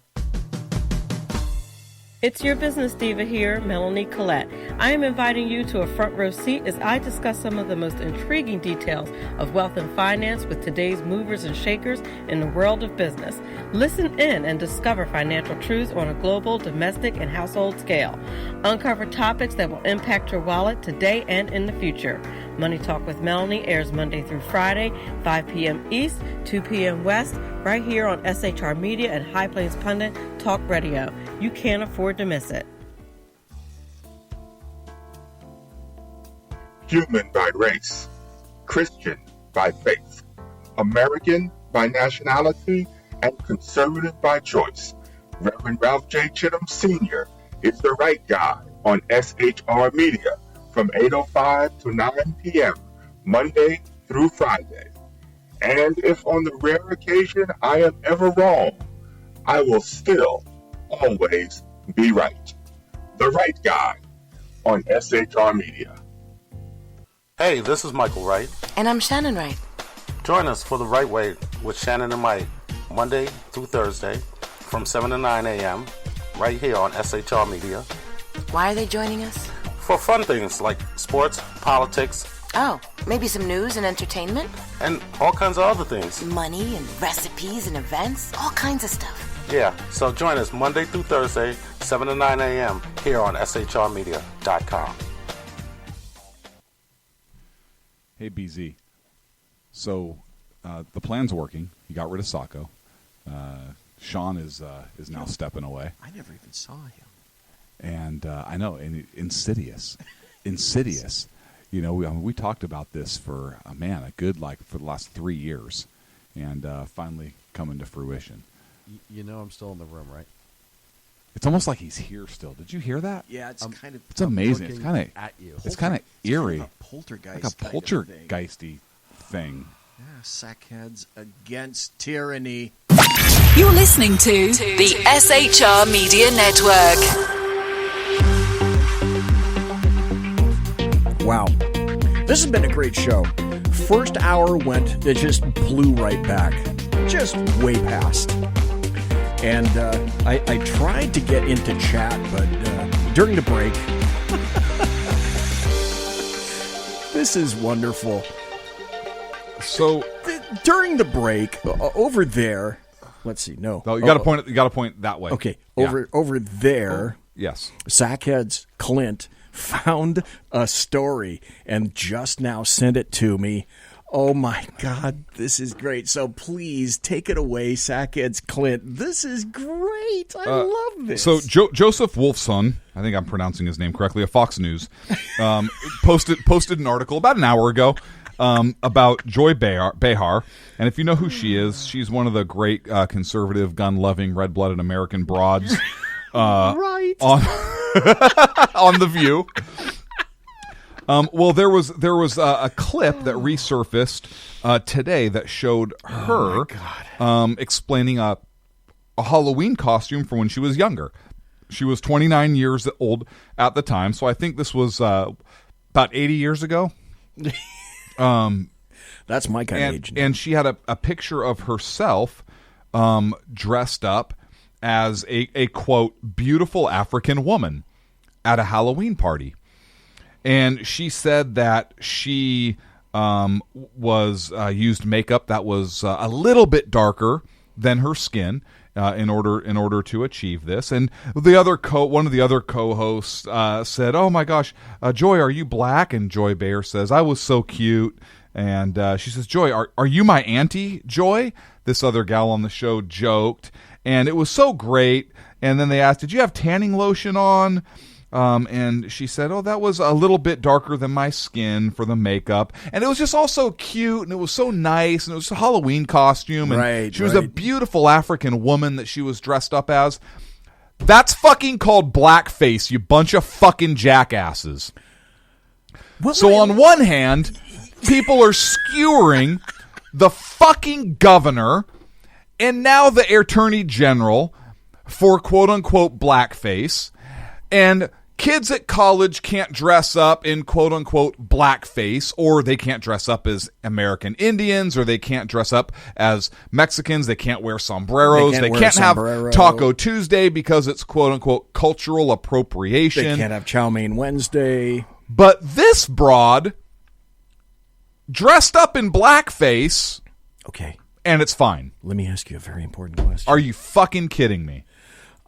We watched Elizabeth Warren basically numerous times, and she got places in her historical working career because she got ahead of other people, let's put it that way, because she touted herself as whatever percentile of Indian, took a DNA test and discovered that, I think my laptop in front of me has possibly more American Indian in it than she does. So she culturally appropriated the entire American Indian culture by doing that, insisted that she didn't, and essentially nothing has happened. And as we pointed out during the break, Governor Northam was either the dude in blackface or the dude wearing a KKK white cap. And so he's being skewered. The first day he says, okay, that's me. The second day he says, no, that's not me. The third day, people come back and say, okay, we want you all out. We want you out. The Democrats are saying we want you out. The third day also he says, oh, I'm not going anywhere. The fourth day, his lieutenant governor, who is poised to replace him if he leaves, who is a black guy, now there are sexual assault, not just, I called you a name, but actual sexual assault charges levied by another woman against this guy, who apparently he allegedly sexually assaulted her during a DNC conference. And to be fair, that's a he said, she said. And I don't want to jump on the bandwagon. I don't want to do to the left what they tried to do to Kavanaugh. But I'm pointing this fact out, which is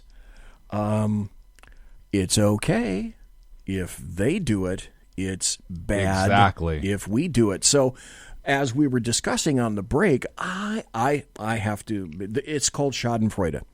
Schadenfreude is the equivalent of watching the dead bodies of your enemies float languidly by on the river as you sit on the bank of the river and point and laugh at them.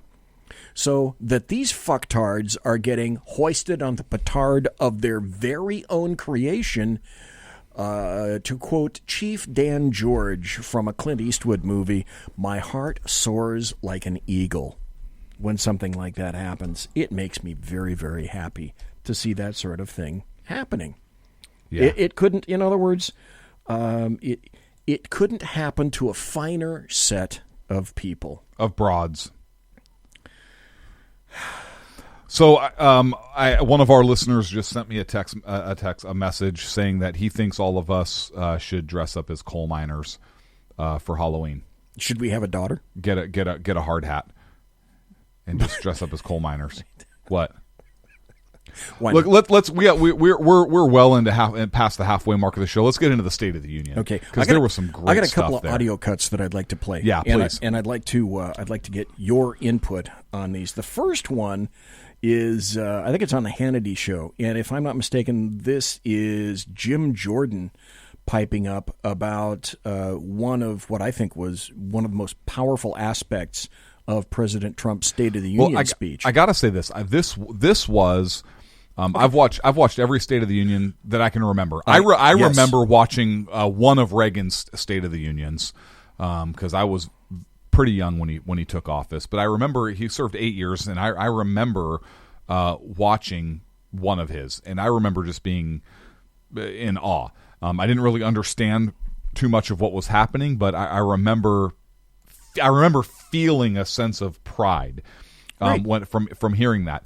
And I've watched almost, I can't say every, but I've watched damn near every State of the Union, certainly in my adult life, and particularly the closing. And I want to touch on the closing when we get to the end. So before we go, I would like a few minutes to touch on that. Sure. But this was one of the best State of the Union speeches I have ever seen, if not the best, maybe second to the one I remember when I was very young of Reagan's. I have to say that my favorite State of the Union speech, and it was powerful for me because I was there. He dropped his hat, and I picked it up and gave it back to Abraham Lincoln. So I enjoy. Compared to that, though, what I'm saying is this State of the Union speech, the consensus from altogether, according to leftists, way too many people, is it was damn good. Well, let's play some audio cuts, and then I'd like people, if you didn't happen to listen to it, I have the whole thing, and Clint and I discussed it. I thought, okay, I've got an hour and a half of the Clinton speech or the Trump State of the Union speech. Do you want to play the whole thing, and we'll just comment on it? And you said that's going to be too long, so I found and some specific cuts. And this is a speech. From that. This is a speech that I think you have to watch. I don't think yes. listening to it does it justice. You don't get the full thrust of it unless you're watching. So, yeah, listening. Now, these cuts, they still have some good impact, and the first one that I'm going to play is not from the speech itself, but it's a reaction. And like I'm saying, this is Representative Jim Jordan, who's weighing in on one particular aspect of President Trump's speech. The turnaround. No, it's amazing. Been amazing 2 years. Regulations cut, taxes cut, economy growing at unprecedented rate. Gorsuch, Kavanaugh on the court, out of the Iran deal, embassy in Jerusalem, hostages home from North Korea. I mean, it's an amazing record. He could take my job over because I do that. The best part of the speech, in my judgment, was when you had the President of the United States talk about the sanctity of human life. And in a way that was so powerful in light of what's happened in the last couple of weeks with some of these New York and Virginia. I thought that was the most, there were all kinds of powerful moments, but that was the key moment. When have you ever seen a president of the United States stand up and defend the sanctity and respect for life like this president did tonight? Absolutely correct. Yeah. But one of the main reasons for that is because of the insanity that occurred this past week from Governor Cuomo in New York and a law that they passed and celebrated, essentially saying, pretty much infanticide is okay. Then Governor Northam in Virginia saying, well, once a baby's born and it's actually outside the womb, that's okay to kill him too. And let him die. Yeah. Yeah, they're not going to kill him. No, they can let him die. I think he said, and you said this last time, you got to make him a little comfortable. Yes. And then you kill him. Yeah, no, then you let him die. Oh, okay. Yeah, there's a difference. Okay. You can't kill him because that's murder. But you let him die. Oh, well, no, it's not murder in New York. They removed the criminal aspect of that in the state of New York. Yeah, and you've got a president saying this. 80% of Americans do not agree with late-term abortion. That is a losing issue for the Democrats, but they are so hard left right now.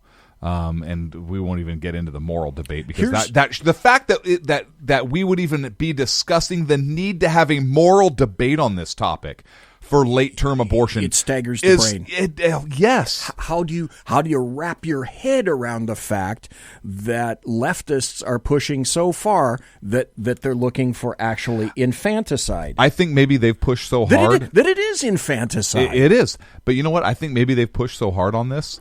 They may have pushed so hard that they just get they just get it. They just lose it altogether. I want to interject this very quickly because if you think this is just a passing trend, I have a story from Politico.com that I'm going to go over tomorrow night on my show. The headline is and this is within the perspective of Democrats themselves. The headline is, "There's going to be a war within the party. We are going to lean into it." The Justice Democrats helped get a... Listen, you've been making house payments for years, right? And right now, your home's value has never been higher, right? That means you're likely sitting on a small fortune in equity. Good for you. That's cash that you could use to help secure your retirement, solve all your financial burdens, enable you to travel, everything you want. The catch is, you're not ready to move. No problem. You don't have to with the TrueHold Sell and Stay Leaseback program. This is a genius financial strategy. You sell your home to TrueHold while its value is high. You bank all that equity in cash now, and you can stay as long as you like with an easy, affordable lease. And TrueHold pays property taxes, insurance, and maintenance. TrueHold unlocks your wealth without uprooting your life. Get a TrueHold offer now while your home's value is sky high. Call 1-855-300-9993. That's 1-855-300-9993. Or visit TrueHold.com. The smarter, faster way to cash out without moving out. TrueHold.com. Listen, you've been making house payments for years, right? And right now, your home's value has never been higher, right? That means you're likely sitting on a small fortune in equity. Good for you. That's cash that you could use to help secure your retirement, solve all your financial burdens, enable you to travel, everything you want. The catch is, you're not ready to move. No problem. You don't have to with the TrueHold Sell and Stay Leaseback program. This is a genius financial strategy. You sell your home to TrueHold while its value is high. You bank all that equity in cash now, and you can stay as long as you like with an easy, affordable lease. And TrueHold pays property taxes, insurance, and maintenance. TrueHold unlocks your wealth without uprooting your life. Get a TrueHold offer now while your home's value is sky high. Call 1-855-300-9993. That's 1-855-300-9993. Or visit TrueHold.com. The smarter, faster way to cash out without moving out. TrueHold.com. Alexandria Ocasio-Cortez elected. Who are they going to go after next? So this is Democrat after Democrat. This is the Democratic Party at stake right now. And these people, like I say, if you think that this is just a little blip on the radar, that, you know, they're going to come to their senses and they'll be more moderate. No, fuck no. There is no moderation coming on the part of the leftists. Like Kurt Schlichter said 2 weeks ago on my show, we have to be militant normals. We are the normals. Now it's time to get militant. Too loud? I had to switch headphones because oh crap, it broke. Okay. All right. Sorry about that. No. I'll fix the volume. Nah, no worries. You got another clip? No. Not right now. I can find one at the break, and we'll get the volume level taken care of. Okay, that was one cut that I played. Here's another one that I'd like to feature. This. Oh! I almost forgot this. My brain is going all over the place. This was a very well received State of the Union speech. And there are some stats that have already come out now about this. Oh, the immediate polls right afterwards. Watching the liberal media, their faces when they had to report these numbers, particularly the CBS poll. Camshafts got thrown. My God. Approval of President Trump's State of the Union speech. 97% approval, Republicans. 30% approval, Democrats. Independents, what would you think? I know the numbers, so I'm not going to showbiz it. Go ahead. 87% of independents. Folks, I'm an independent. I may look like a Republican. I may talk like a Republican, but I'm a conservative first and a little L libertarian after that. Yep. 87 percentile approval of that speech by independents. Wake up. That's huge. Democrats. And you know what? I heard one of the Democrats come on, and they were hit with the poll numbers immediately afterwards. I think CBS was like 78% approval right afterwards or something like that. Yep, I'm trying to find that. And what this jacktard said is he said, well, we can't make Democrats watch the speech. Okay, here we go. These were all Republicans that watched the speech. Yeah. He said that's what they said. Oh, I know. That's their line. It's insanity writ large. Okay, I found it. CBS News poll right after the speech. Views of the speech among speech watchers, and it doesn't break down into blah blah blah blah blah. It just speech watchers. It rounds everyone, period. Which they should. Thing. And again, noting the source, CBS. Approve. All right, excuse me. Disapprove, 24%. Mm-hmm. Approve, 76%. Okay, I think I said 78. And this is a CBS poll. Now, this is... And when they had to report those numbers, oh my God. This is... Now, that was CBS. Here's a screenshot that I'm looking at from CNN. And there's a newsreader on the right pointing to this chart.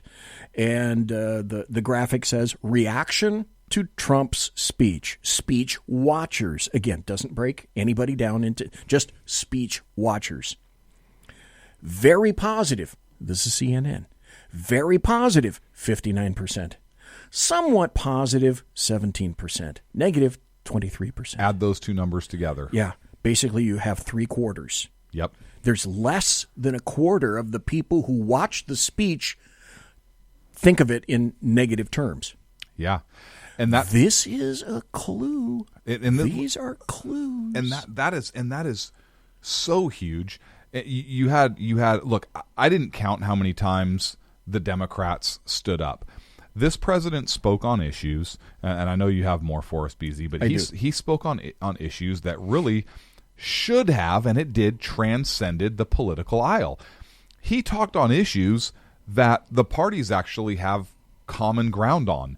Particularly on immigration. I mean, Jesus, the Democrats voted for a wall under Obama. They wanted the wall under Obama, and now they don't. Because they've talked about prison reform or sentencing reform, the criminal justice reform. He talked about drugs and not allowing that across our borders. He talked about infrastructure, which is huge. He talked about energy, which is huge. He talked about the economy. He talked about blue-collar manufacturing jobs.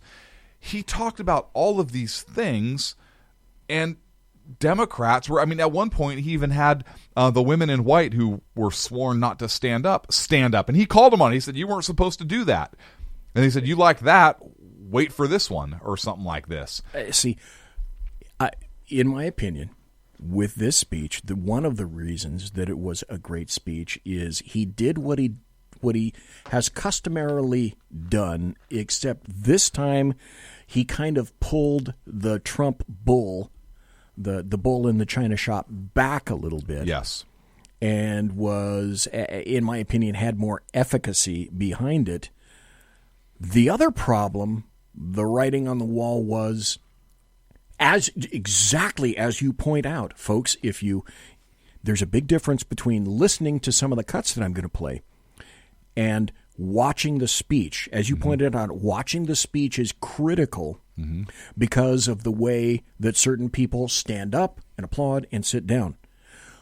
What the news readers on CNN, CBS, ABC, blah, blah, blah, blah, blah, mostly don't show is that I'm sure as far as Nancy Pelosi is concerned, the Democrats stood up and applauded way too many times for her. There was also the time, and this is I'm sure that yesterday, last night, and today Pelosi was making an assload of phone calls. If you happen to zoom in on Alexandria Ocasio-Cortez, the new wonder of the Democrat leftist socialists, did you notice how she, during some portions of the speech, before she got up, sitting there, and I zoomed in on this, she's looking to her left, she's looking to her right. What are the other people doing? Do I stand up and applaud? Do I sit down? I'm looking for some leadership. Oh, that is so plain. It's so obvious. Yeah.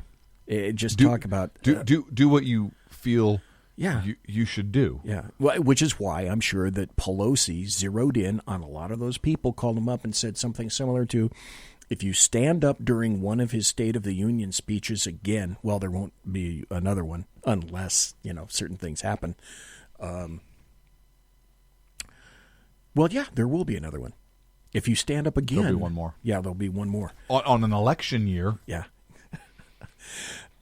I'm going to cut your knees off, and if you had any hopes of sitting on certain committees, those hopes are going straight to hell. And here's the problem: if they don't stand up, and this is stuff that there is common ground on, then they look like the a-holes. Yeah, he had them set up perfectly. It was he talked about job growth. He talked about women taking 58% of the new jobs. He talked about the minority. I mean, he talked about and you know what? He accomplished what the Democrats and even previous Republican administrations couldn't do. It was a perfect pincher military maneuver. Yeah. He outflanked them all, basically, because it got down to a little bit of, if you're a Democrat, I'm damned if I do, and I'm damned if I don't. How do I not applaud economic growth and 58% of the good jobs being filled by women? How do I not applaud that? And see, the other thing is that when he was announcing the fact that we have the lowest unemployment for Hispanics, for blacks, crickets on the Democrat side. That is going to come back. Yes, it is. That's going to come back. They say they're for you. Look at this. When I said that we had the lowest unemployment rate for the minority groups, look, the Democrats didn't cheer for you. The Republicans did. Yeah. We're the ones that accomplished this. Can you? And I wish people would do this. I put this out as a hashtag late last year. Think of all the great. Let's see, what do we got? 2 more minutes before the bottom of the hour. That's right. We can play another clip and go. I say we go through the break. We got too much. We have a ton. Yeah. Wouldn't you love, and think of the promotion or the ads that you could build around all the things that the Democrats have done and not done, said and not said in the past year. Just from the State of the Union speech, think of all the visuals and the audio that you could get. Pelosi rolling her eyes, AOC standing there doing nothing. Speaking of AOC... You know what I'd play? I would play the ad of me saying something, of Trump saying something great, and watch the whole chamber stand up and applaud, Democrats and Republicans, and zoom in on the Democrats that these people love applauding him. That's the ad I would make. Or the photograph that I put up somewhere on Twitter of Pelosi reaching her hand down and pointing and gesturing at President Trump. You don't see that. I didn't see that. See, okay.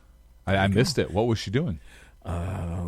She was, Pence is sitting to the left of Trump, and she's sitting on the right. Mm-hmm. And there's a photograph taken from the right side of her reaching down from her chair and extending her hand in a gesture towards. It looks like a bit of a supplication towards President Trump. I've never seen that before. As in acknowledging his presence, being gracious for just a moment. She was being gracious for just a moment. Oh, to him. Oh, I thought maybe she was reaching. Was he facing the rest of the chambers? He was looking. Her? He was looking towards her. You know what I think she was doing? And she was making a gesture towards him, or maybe she was throwing a poison at him. No, maybe. Look. Hey, with all of the sexual allegations going on the side of the Democrats, maybe she was trying to crotch grab him. I don't know. I don't know either. It makes you wonder. Here's a cut that I've got. This is about a minute. And at the conclusion, I want you, Clint, or anybody else to tell me what other president would have said something like this in such a plain and clear fashion. To me, this was one of about 3 or 4 incredible highlights during this particular speech. And this isn't people weighing in on the speech. This is Trump speaking now. Go. Here in the United States, we are alarmed by the new calls to adopt socialism in our country. America was founded on liberty and... Now, question for you. Were those people booing socialism or booing his mention of we're not going to go so... Well, he hasn't said that yet. Booing his mention of socialism. I don't think so. I think they were booing socialism. Okay. All right, let's continue. Independence and not government coercion, domination, and control. We are born free and we will stay free. Here's where we're going to get snippy, because a lot of the people that are applauding that happen to stand up as well, a lot of those people were Democrats. So, yeah. So he says we were born free. Okay. This is again why you have to watch the speech. I wish I could. When was the last time you heard the chants of USA, USA? Oh, that was at the beginning of the whole thing. That was grand. When's the last time you heard that? Yeah. I don't remember so ever many hearing people it before. saying USA. Mm-hmm. Here's a picture now, right in the middle of this speech. Here's Bernie Sanders with his hand on his chin doing nothing. Well, that shit, Bernie, that's aimed right at you, dude. And AOC. Yep. Listen to this. Tonight, we renew our resolve that America will never be a socialist country.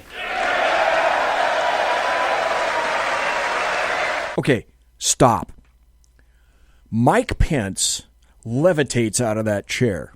Yep. Nancy Pelosi's ass is glued to the chair. She eventually got up, now if I remember right. Now they're looking out, the camera is looking out towards the rest of Congress there, all 435 Congress critters in there, and I'm looking and I see just a couple of people sitting down, but not many. Yep. Which is exactly what the hell should be happening. Yes.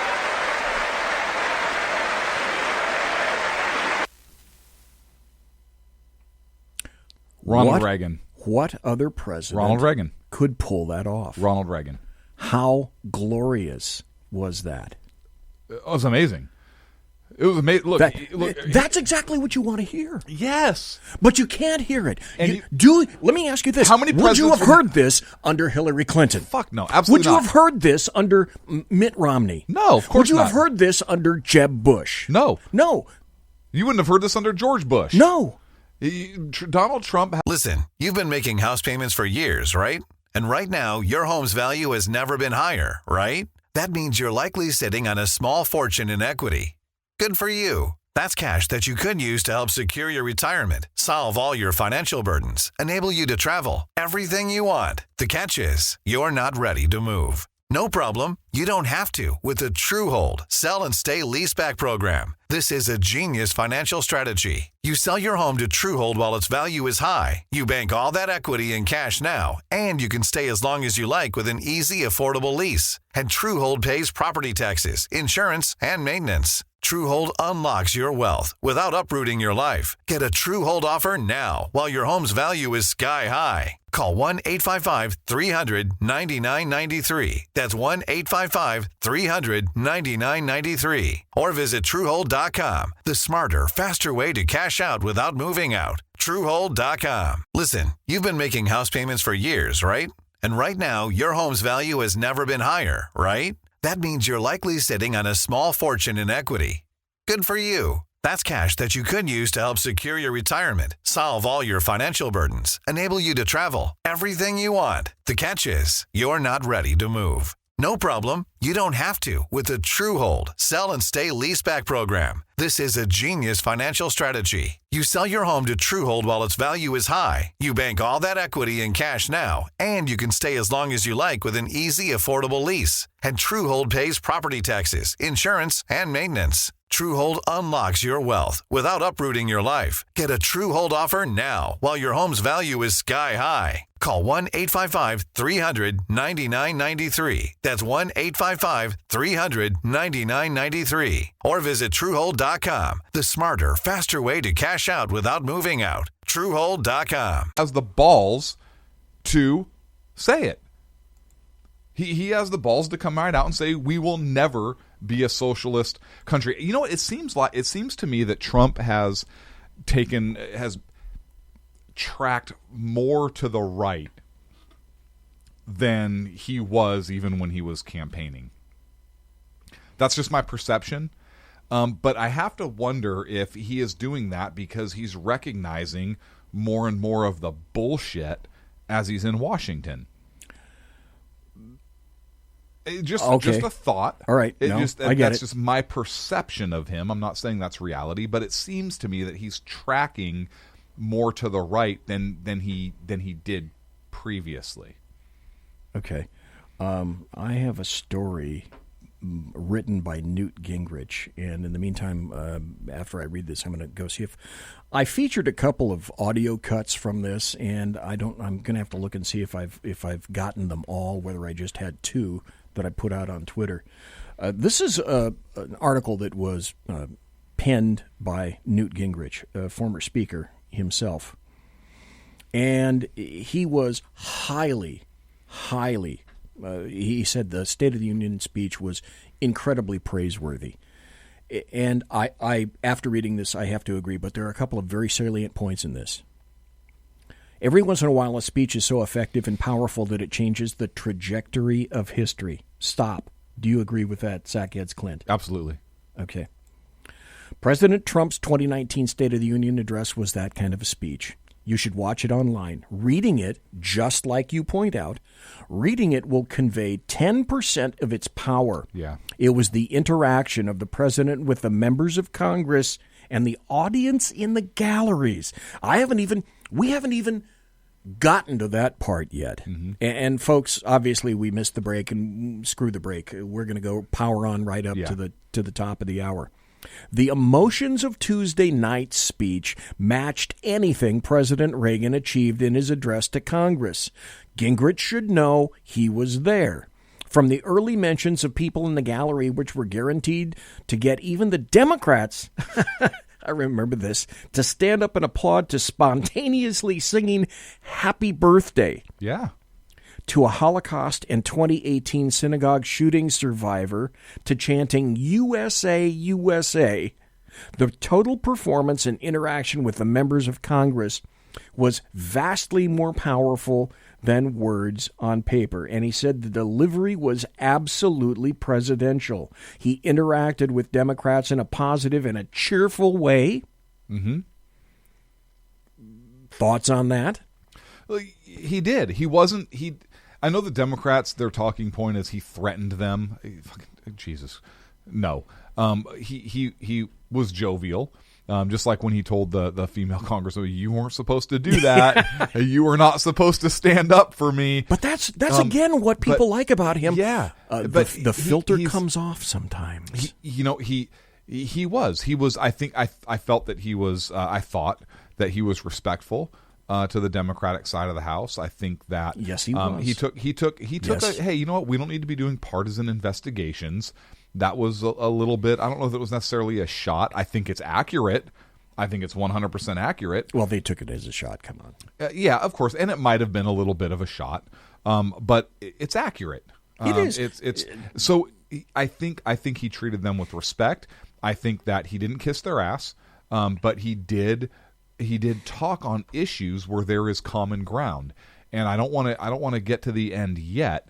But I really want to talk about the end of the speech where I think the true power in that speech was, and I haven't heard too much talk about the ending of it. But go ahead, BZ. We got 22 more minutes. We'll be able to do that. I want to continue on now, if I can, with a little bit more of this, because Newt Gingrich really focuses like a laser beam on what's going on with Nancy Pelosi, which is why I liked this article and I wanted to bring it to the attention of Well, he was Speaker today. of the House. Yes, he was. With Bill Clinton. Yeah. And that's right here. And Bill Clinton had a pretty good speech that brought Republicans to their feet when he was the Speaker. There you go, because that's exactly what he wrote. As a former Speaker of the House who had to stand and applaud President Bill Clinton, boom, Clint, when he said the era of big government is over, Yep. I knew exactly what was going on in Speaker Nancy Pelosi's mind.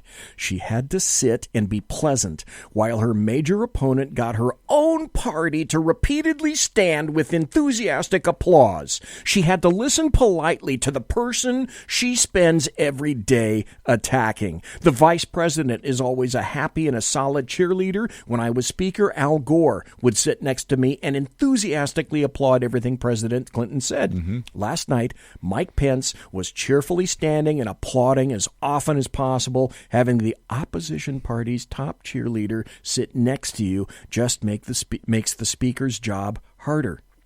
Yeah. And then he writes this. Speaker Pelosi at times could not help herself. She would conspicuously pick up the speech text and read it to find out how much longer she had to remain disciplined and pretend to be a good hostess. The president is the guest of the House, literally. Mm-hmm. And on that, I do have to say, I am not a fan of Pelosi, so chat room, do not jump my shit right now. I am not a fan, but I did see a couple times where she kind of used her hand to kind of, when the Democrats were going to start like boo or kind of do something, speak out of turn, where she did keep them at bay. And I did see that a couple times. And Nancy Pelosi, she may be condescending, she may be a lot of things, but I thought last night, considering the source, that's my caveat, considering the source, she conducted herself fairly acceptable in a fairly decent manner, in my opinion. Particularly the couple times she kind of had to hold her hand up and kind of, hey, like, let him speak. You know, let's not be those people. Because remember, the Republicans took a hit when Obama spoke a couple times, and she wasn't going to let that happen. So I got to give a little bit of credit where it's due. Not much, because I have so very little respect for her, but I didn't think she was horrible last night. Then you'll enjoy this. Oh, God. Okay. Don't get sidetracked. No. We got only 18 minutes. No, I just remembered this thing. I have a couple of audio cuts of reactions from leftists to the speech. So I'm going to mention this. I'd like you to take over a position or an aspect of the speech. I'm going to go find those because they're so out. They're so out of logic and rationality. But anyway, this is a great sentence about Pelosi. Newt Gingrich writes, when even her most radical new members began standing and applauding, she must have experienced just a bit of despair. And then he goes on to write, the State of the Union was reflected in a stunning CBS News poll. The people that watched, 76% approval, 24% disapprove. He says clearly there is a bias in asking those who watched. More Republicans watch a Republican president. More Democrats watch a Democratic president. You pointed that out. Mm-hmm. The 97% approval among Republicans, with the 90-10 Trump over Kasich numbers from a recent Emerson College poll of Iowa voters, should end all serious talk of someone challenging him for the Republican nomination in 2020. You know, you got jackasses like John Kasich out there. Yeah, who, by the way, is a commentator for CNN, right? Yes. Yeah. Yeah. Mm-hmm. Of course he is. So I'm going to go see if I can find. There are some incredibly stupid things that were said. I'm yeah, see look, if I can even the now. fact checkers. I think one of the fact checkers. Oh, they were talk about super incredible. Well, it was actually it's not nitpicking. 1 in 3 who are raped coming across the border. It's 31%, and even there were even people on the left saying, "Oh, really?" So he rounded up 2%, and that's just ridiculous.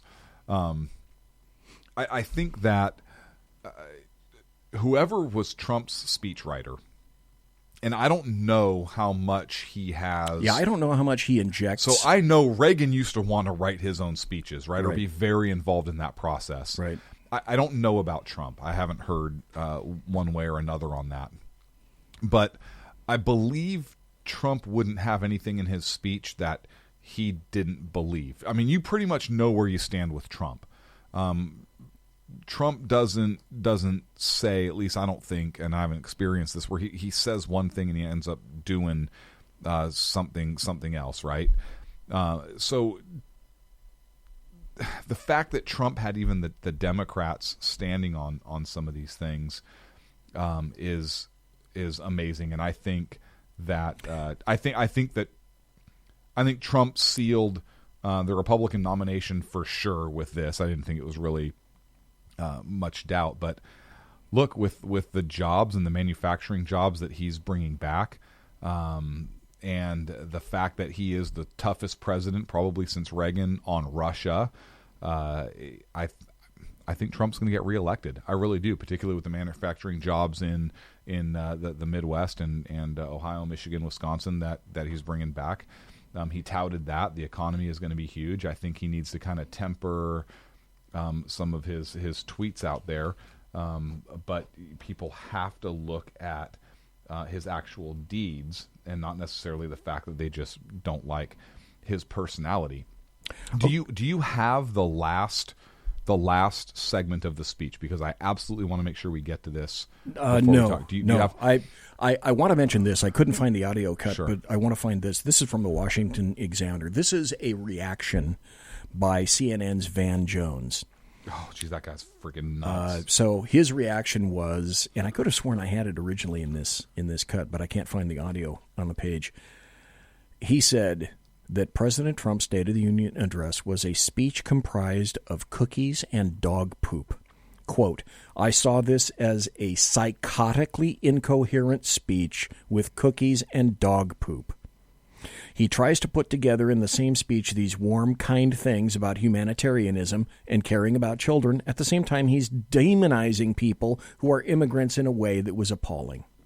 That's one of the reactions from Van Jones. God, I wish I had the audio of that. I think, oh gosh, let me look down here. I have an audio cut. Okay, here's one that I found, and this is always good. Here's Rachel Madcow talking to our favorite Democrat socialist. This is about 50 seconds. Alexandria Ocasio-Cortez, as she herself weighs in on the with her vast knowledge, vast experience, and her training. She's weighing in on the State of the Union speech. Take it, dearie. Congresswoman, let me ask you first, just for your response to what you heard tonight from the president. Obviously, this is the first State of the Union you've ever attended as a member of Congress. What was your experience tonight, and what did you think of what you heard? No, I think that the president was unprepared. I don't think that he did his homework. We've seen states of the He was unprepared and he didn't do his homework. Union addresses delivered by many presidents, Democrat and Republican. They almost always have substantive policies that are offered. I agree with Senator Klobuchar there that there was no plan. There was no plan to address our opioid crisis. There was no plan to address the cost of health care. There was no plan to increase wages. It was, I had to ask myself, is this a campaign stop or is this a State of the Union? Hey, Alexandria, my precious little bint. That's called bully pulpit. And he gets to have it because he's the president and he got elected. Yeah. If you want it, you get elected one day. I have an audio cut. What do we got here? About 10 minutes. I have an audio cut where I have to get to the closing. That's a big deal. And we will. An audio cut where first let me ask you this question, Sackheads Clint. Mm-hmm. What are your thoughts or what is your opinion about Lindsey Graham these days? I think that Lindsey Graham, I think that the Kavanaugh hearings was a fundamental shift for Lindsey Graham. Absolutely. Yes. I think that before he was very conciliatory. He tried to be very, very middle of the road. He was always first to reach across the aisle. Sometimes he went against what the Republican Party was looking to do. I think sometimes he hurt the Republican Party, but he is a different man since the Kavanaugh hearings. In the Kavanaugh hearings, he turned into a bulldog for the first time that I remember seeing it. His 10-minute speech, and he has completely extemporaneously. It did, and even was brilliant. And he said he even came out and said that if there was another opening on the Supreme Court, Trump will get that nominee through. He is a bull, particularly on SCOTUS issues, and I think that he is. I think that Kavanaugh confirmation hearing for him. That was a game changer. Was a game changer. I think it was a defining moment for him and his relationship with this president. With people that I think he thought originally and Listen, you've been making house payments for years, right?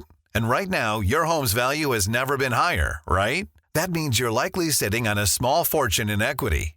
Good for you. That's cash that you could use to help secure your retirement, solve all your financial burdens, enable you to travel, everything you want. The catch is, you're not ready to move. No problem. You don't have to with the TrueHold Sell and Stay Leaseback program. This is a genius financial strategy. You sell your home to TrueHold while its value is high. You bank all that equity in cash now, and you can stay as long as you like with an easy, affordable lease. And TrueHold pays property taxes, insurance, and maintenance. TrueHold unlocks your wealth without uprooting your life. Get a TrueHold offer now while your home's value is sky high. Call 1-855-300-9993. That's 1-855-300-9993. Or visit TrueHold.com. The smarter, faster way to cash out without moving out. TrueHold.com. Listen, you've been making house payments for years, right? And right now, your home's value has never been higher, right? That means you're likely sitting on a small fortune in equity.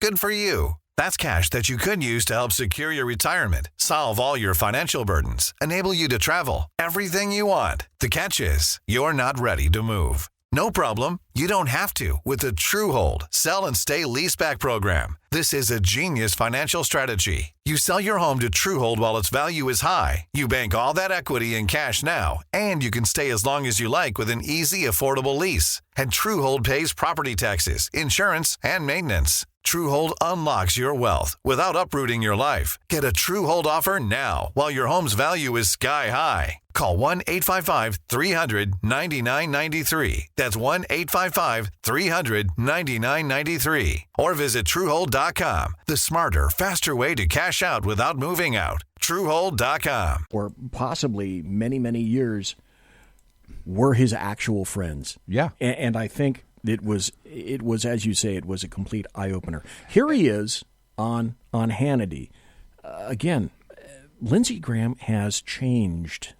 Earlier tonight, during the State of the Union address, the president announced a second meeting with North Korean leader Kim Jong-un. It'll be in Vietnam. Let's take a look. As part of a bold new diplomacy, we continue our historic push for peace. Okay, I'm going to go through this. Chairman Kim and I will meet again on February 27th. Because Lindsey's coming up here in 28th just a second. in Vietnam. So I hope you don't mind that I fast forward. Joining us now with more, South Carolina Senator Lindsey Graham. I was at the first summit in Singapore. Right. 15 months, no rockets fired. The remains of Americans from the 50s have returned. Hostages have been returned. The president has given nothing. And we are talking about the denuclearization of the entire Korean Peninsula. Thank you. Sounds pretty promising to me and hopeful. Well, to those people who are criticizing the president, how well did you do with Rocket Man? So, yeah, I'm very hopeful that one meeting, this new meeting, will lead to a breakthrough. All right. Overall perception question is, why is he meeting with Trump and he didn't meet with anybody else? Interesting. Maybe he believes that he's serious. Tell you what, I think he's scared. Go on. Well, okay, if you want to get this guy's attention, he's not like Iran. Iran's on a religious mission. You know, if they ever get nukes, they'll use them. This guy is trying to have an insurance policy to keep the mafia state going.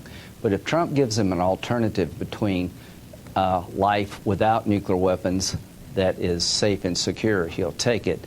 If the other alternative is to lose your life. The thing that stood out the most, more than anything, that I'm so happy about. Why do you think the Taliban are at the table? Yeah. It's a great point. I know why I think you're at the table. Tell us why. Well, I've been going there. You ask your own questions. Go ahead. I like interviewing me. I've been there 52 times. Why are they talking with us now? Because when the first day he got in office, he told the military to kick their ass. We've been killing these guys by the thousands. We've been breaking their back in Pakistan. For the very first time in a decade, is beginning to help us on their side of the border because Trump has really unleashed the military. They're at the table now because of the change in the rules of engagement after Obama left, Trump came in, and they're at the table. And we may be able to win this in this war if Pakistan will help us. And I predict that the Prime Minister of Pakistan and President Trump are going to get along very well. I think that sums it up. One of the best State of the Union speeches I've seen. Folks, if you haven't, don't just listen to it like Clint says. Watch it. Look, so I'm gonna talk about the closing. Yes, you should, because we're gonna be running out of time here. Take it, sir. This, and I'm gonna read you the text. I have the text of the closing up, and I can read you the words. I'm not gonna do it justice, because when Trump was saying these words, at the risk of sounding corny, I literally had goosebumps, and I could only imagine. And if you get a chance to rewatch the speech, I recommend you rewatch the speech, particularly the close. And there's times where the camera pans out, and it goes to the faces of the legislators.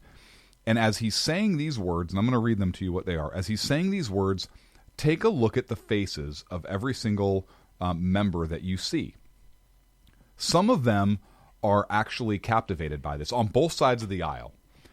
Some of them, there's a couple of them that are doodling on a scratch on a piece of paper or looking down or whatever it is.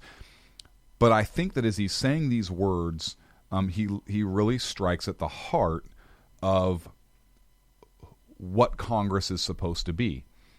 And I think that you can get a sense from those that are truly engaged on the words he's saying, and that's important, who are truly there to serve, and who are really taking these words to heart. And what Trump said is, he said this, and he's talking about the things America accomplished, particularly World War II, and that's why World War II was a theme there, because it talked about what Americans before us have accomplished. And what he says in closing, he says, think of this Capitol. Think of this very chamber, where lawmakers before you voted to end slavery, to build the railroads and the highways, to defeat fascism, to secure civil rights, to face down an evil empire. Here tonight we have legislators from across this magnificent republic, and he called it a republic. You have come from the rocky shores of Maine and the volcanic peaks of Hawaii, from the snowy woods of Wisconsin and the red deserts of Arizona, from the green farms of Kentucky and the golden beaches of California. Together we represent the most extraordinary nation in all of history. What do we do with this moment? How will we be remembered? I ask the men and women of this Congress, look at the opportunities before us. Our most thrilling achievements are still ahead. Our most exciting journeys still await. Our biggest victories are still to come. We have not yet begun to dream. We must decide whether we are defined by our differences or whether we dare to transcend them. We must choose whether we squander our inheritance or whether we proudly declare that we are Americans. We do the incredible. We defy the impossible. We conquer the unknown. This is the time to reignite the American imagination. This is the time to search for the tallest summit, to set our sights on the brightest star. This is the time to rekindle the bonds of love and loyalty and memory that link us together as citizens, as neighbors, as patriots. This is our future, our fate, and our choice to make. I'm asking you to choose greatness. No matter the trials we face, no matter the challenges to come, we must go forward together. We must keep America first in our hearts. We must keep freedom alive in our souls. And we must always keep faith in America's destiny, that one nation under God must be the hope and the promise and the light and the glory among all the nations of the world. Thank you. God bless you. God bless America, and good night.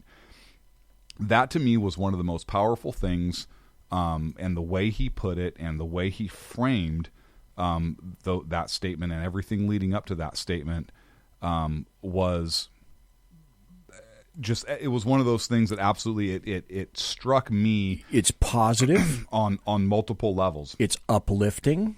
It is. It's American. But it directly challenged them and put the question to them. Hey, people in this chamber where we're sitting right now accomplished great things. Men and women, men just like you, sat in these very same seats, just like you're sitting, and ended slavery, built the railroads and highways, did great things, civil rights. He talked about truly American things. Yes. Things that were done, some of the greatest things accomplished in history. You're talking about ending slavery and the civil rights movement, industry such as railroad. And hey, people just like you in those same chairs did it right here. How is history going to remember you? And that's a question that when people are looking out across the room, you can see the look on some of their faces like, oh shit, how is history going to remember me? And I think that struck home to some Republicans and some Democrats. How many, I don't know. And maybe it was just a fleeting strike.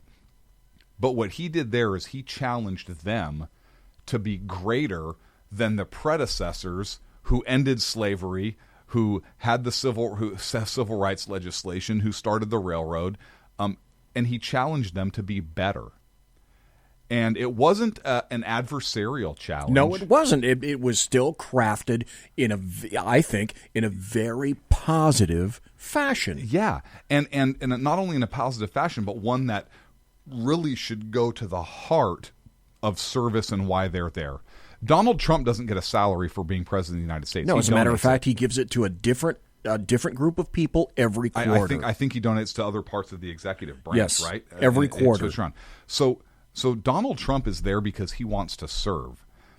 And I think that whatever you say about the man's personality, his heart is 100% in the right place because he doesn't need the money or the job. He's there to serve. Or the bullshit. And he challenged every single one of those people in that room to do better than their predecessors and what was so great that was accomplished in that room. That to me was the high. And I don't hear that talked about. And maybe it's because we as Americans don't talk that way anymore.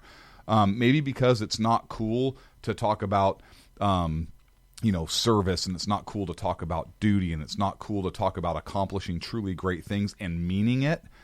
But how is that not the talk of some of these shows? I mean, yeah, there was some substance and some policy stuff that people were talking about, but that challenge to Congress to do better than what was accomplished in that room before then, that to me was the most powerful moment of the night. And timely. Let me throw this out there too, and then I've got a final about a minute audio cut that I'd like to play. Take that completely out of context. Let's forget that was February of 2019, and let's just have you read those words in isolation. Could those words not have been spoken or written by Ronald Reagan? Oh, of course. But as Dave just pointed out in the chat room, he just think he gave part of Lincoln's last best hope address. Well, we are the last best hope of the rest of the planet. As everyone should know, if the United States falls, so goes the rest of the planet. Which I think is critical, and not nearly enough people realize or acknowledge. I know, we're going to be a little bit long. I want to play this. Bonus content. Yes, bonus content. Because everybody realizes that Trump is Hitler, and he's absolutely despised. But he can't be Hitler because he loves the Jewish people, and he just moved I talked about that earlier. This is how he entered the room. The President of the United States!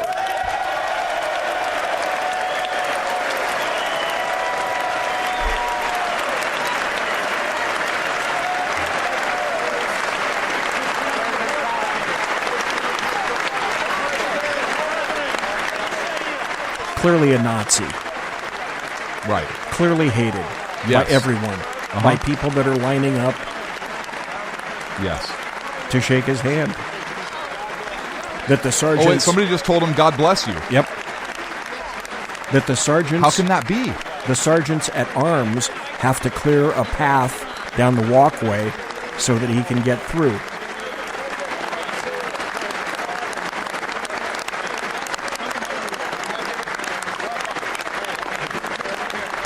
This is a hated individual, clearly.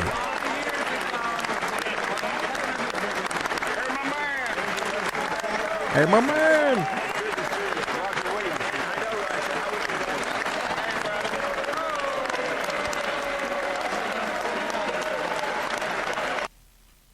And it went, and it went, and it went, just like that. In summary, without a doubt, that is one of the best State of the Union speeches I've ever heard. I rewatched it a second time. I'm going to do it again. Actually, when I get through and I try to put the rest of this show together to, pump it out on social media, while I'm doing that, I'm going to listen to it all over again. Mm-hmm. Guaranteed. And when you do, watch the faces at that closing when he's talking about that. Just watch everybody in the room and see who's doing what and who reacts. I think that's obviously a very excellent point. I think we had a hell of a show. I think we had a hell of a show, too. And I think we made some great points, and I hope everybody was happy being here tonight. Dave thinks it was one of the best shows in his memory. And his memory goes back half a century. That's what he's. What a great guy that Dave Milner is. So thanks to Capitalist Scum in chat, Dave, Kaiser in chat, the Alaskan in chat, and thousands of other people who were listening here tonight. And one viewer. That just didn't feel like chatting. Sackheads Clint. Sackheads BZ. We're going to be here next Wednesday. I'm going to be here. You going to be here? I will be here. Okay. Tomorrow night, it's going to be BZ. And Sackhead Sean is going to be here. So Is he really? Yeah. Come back for the Bloviating Zeppelins Berserk Bobcat Saloon radio show tomorrow night. Thanks for being here tonight, folks, from Sackheads Clint. Over there. Over. And Sackhead BZ. Over there. Yep. God bless. Tomorrow, take care. Sackhead Sean. That's right. Be safe, folks. Good night. Good night.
Listen, you've been making house payments for years, right? And right now, your home's value has never been higher, right? That means you're likely sitting on a small fortune in equity. Good for you. That's cash that you could use to help secure your retirement, solve all your financial burdens, enable you to travel, everything you want. The catch is, you're not ready to move. No problem. You don't have to with the TrueHold Sell and Stay Leaseback program. This is a genius financial strategy. You sell your home to TrueHold while its value is high. You bank all that equity in cash now, and you can stay as long as you like with an easy, affordable lease. And TrueHold pays property taxes, insurance, and maintenance. TrueHold unlocks your wealth without uprooting your life. Get a TrueHold offer now while your home's value is sky high. Call 1-855-300-9993. That's 1-855-300-9993. Or visit TrueHold.com. The smarter, faster way to cash out without moving out. TrueHold.com. Listen, you've been making house payments for years, right? And right now, your home's value has never been higher, right? That means you're likely sitting on a small fortune in equity. Good for you. That's cash that you could use to help secure your retirement, solve all your financial burdens, enable you to travel, everything you want. The catch is, you're not ready to move. No problem. You don't have to with the TrueHold Sell and Stay Leaseback program. This is a genius financial strategy. You sell your home to TrueHold while its value is high. You bank all that equity in cash now, and you can stay as long as you like with an easy, affordable lease. And TrueHold pays property taxes, insurance, and maintenance. Truehold unlocks your wealth without uprooting your life. Get a Truehold offer now while your home's value is sky high. Call 1-855-300-9993. That's 1-855-300-9993. Or visit Truehold.com. The smarter, faster way to cash out without moving out. Truehold.com.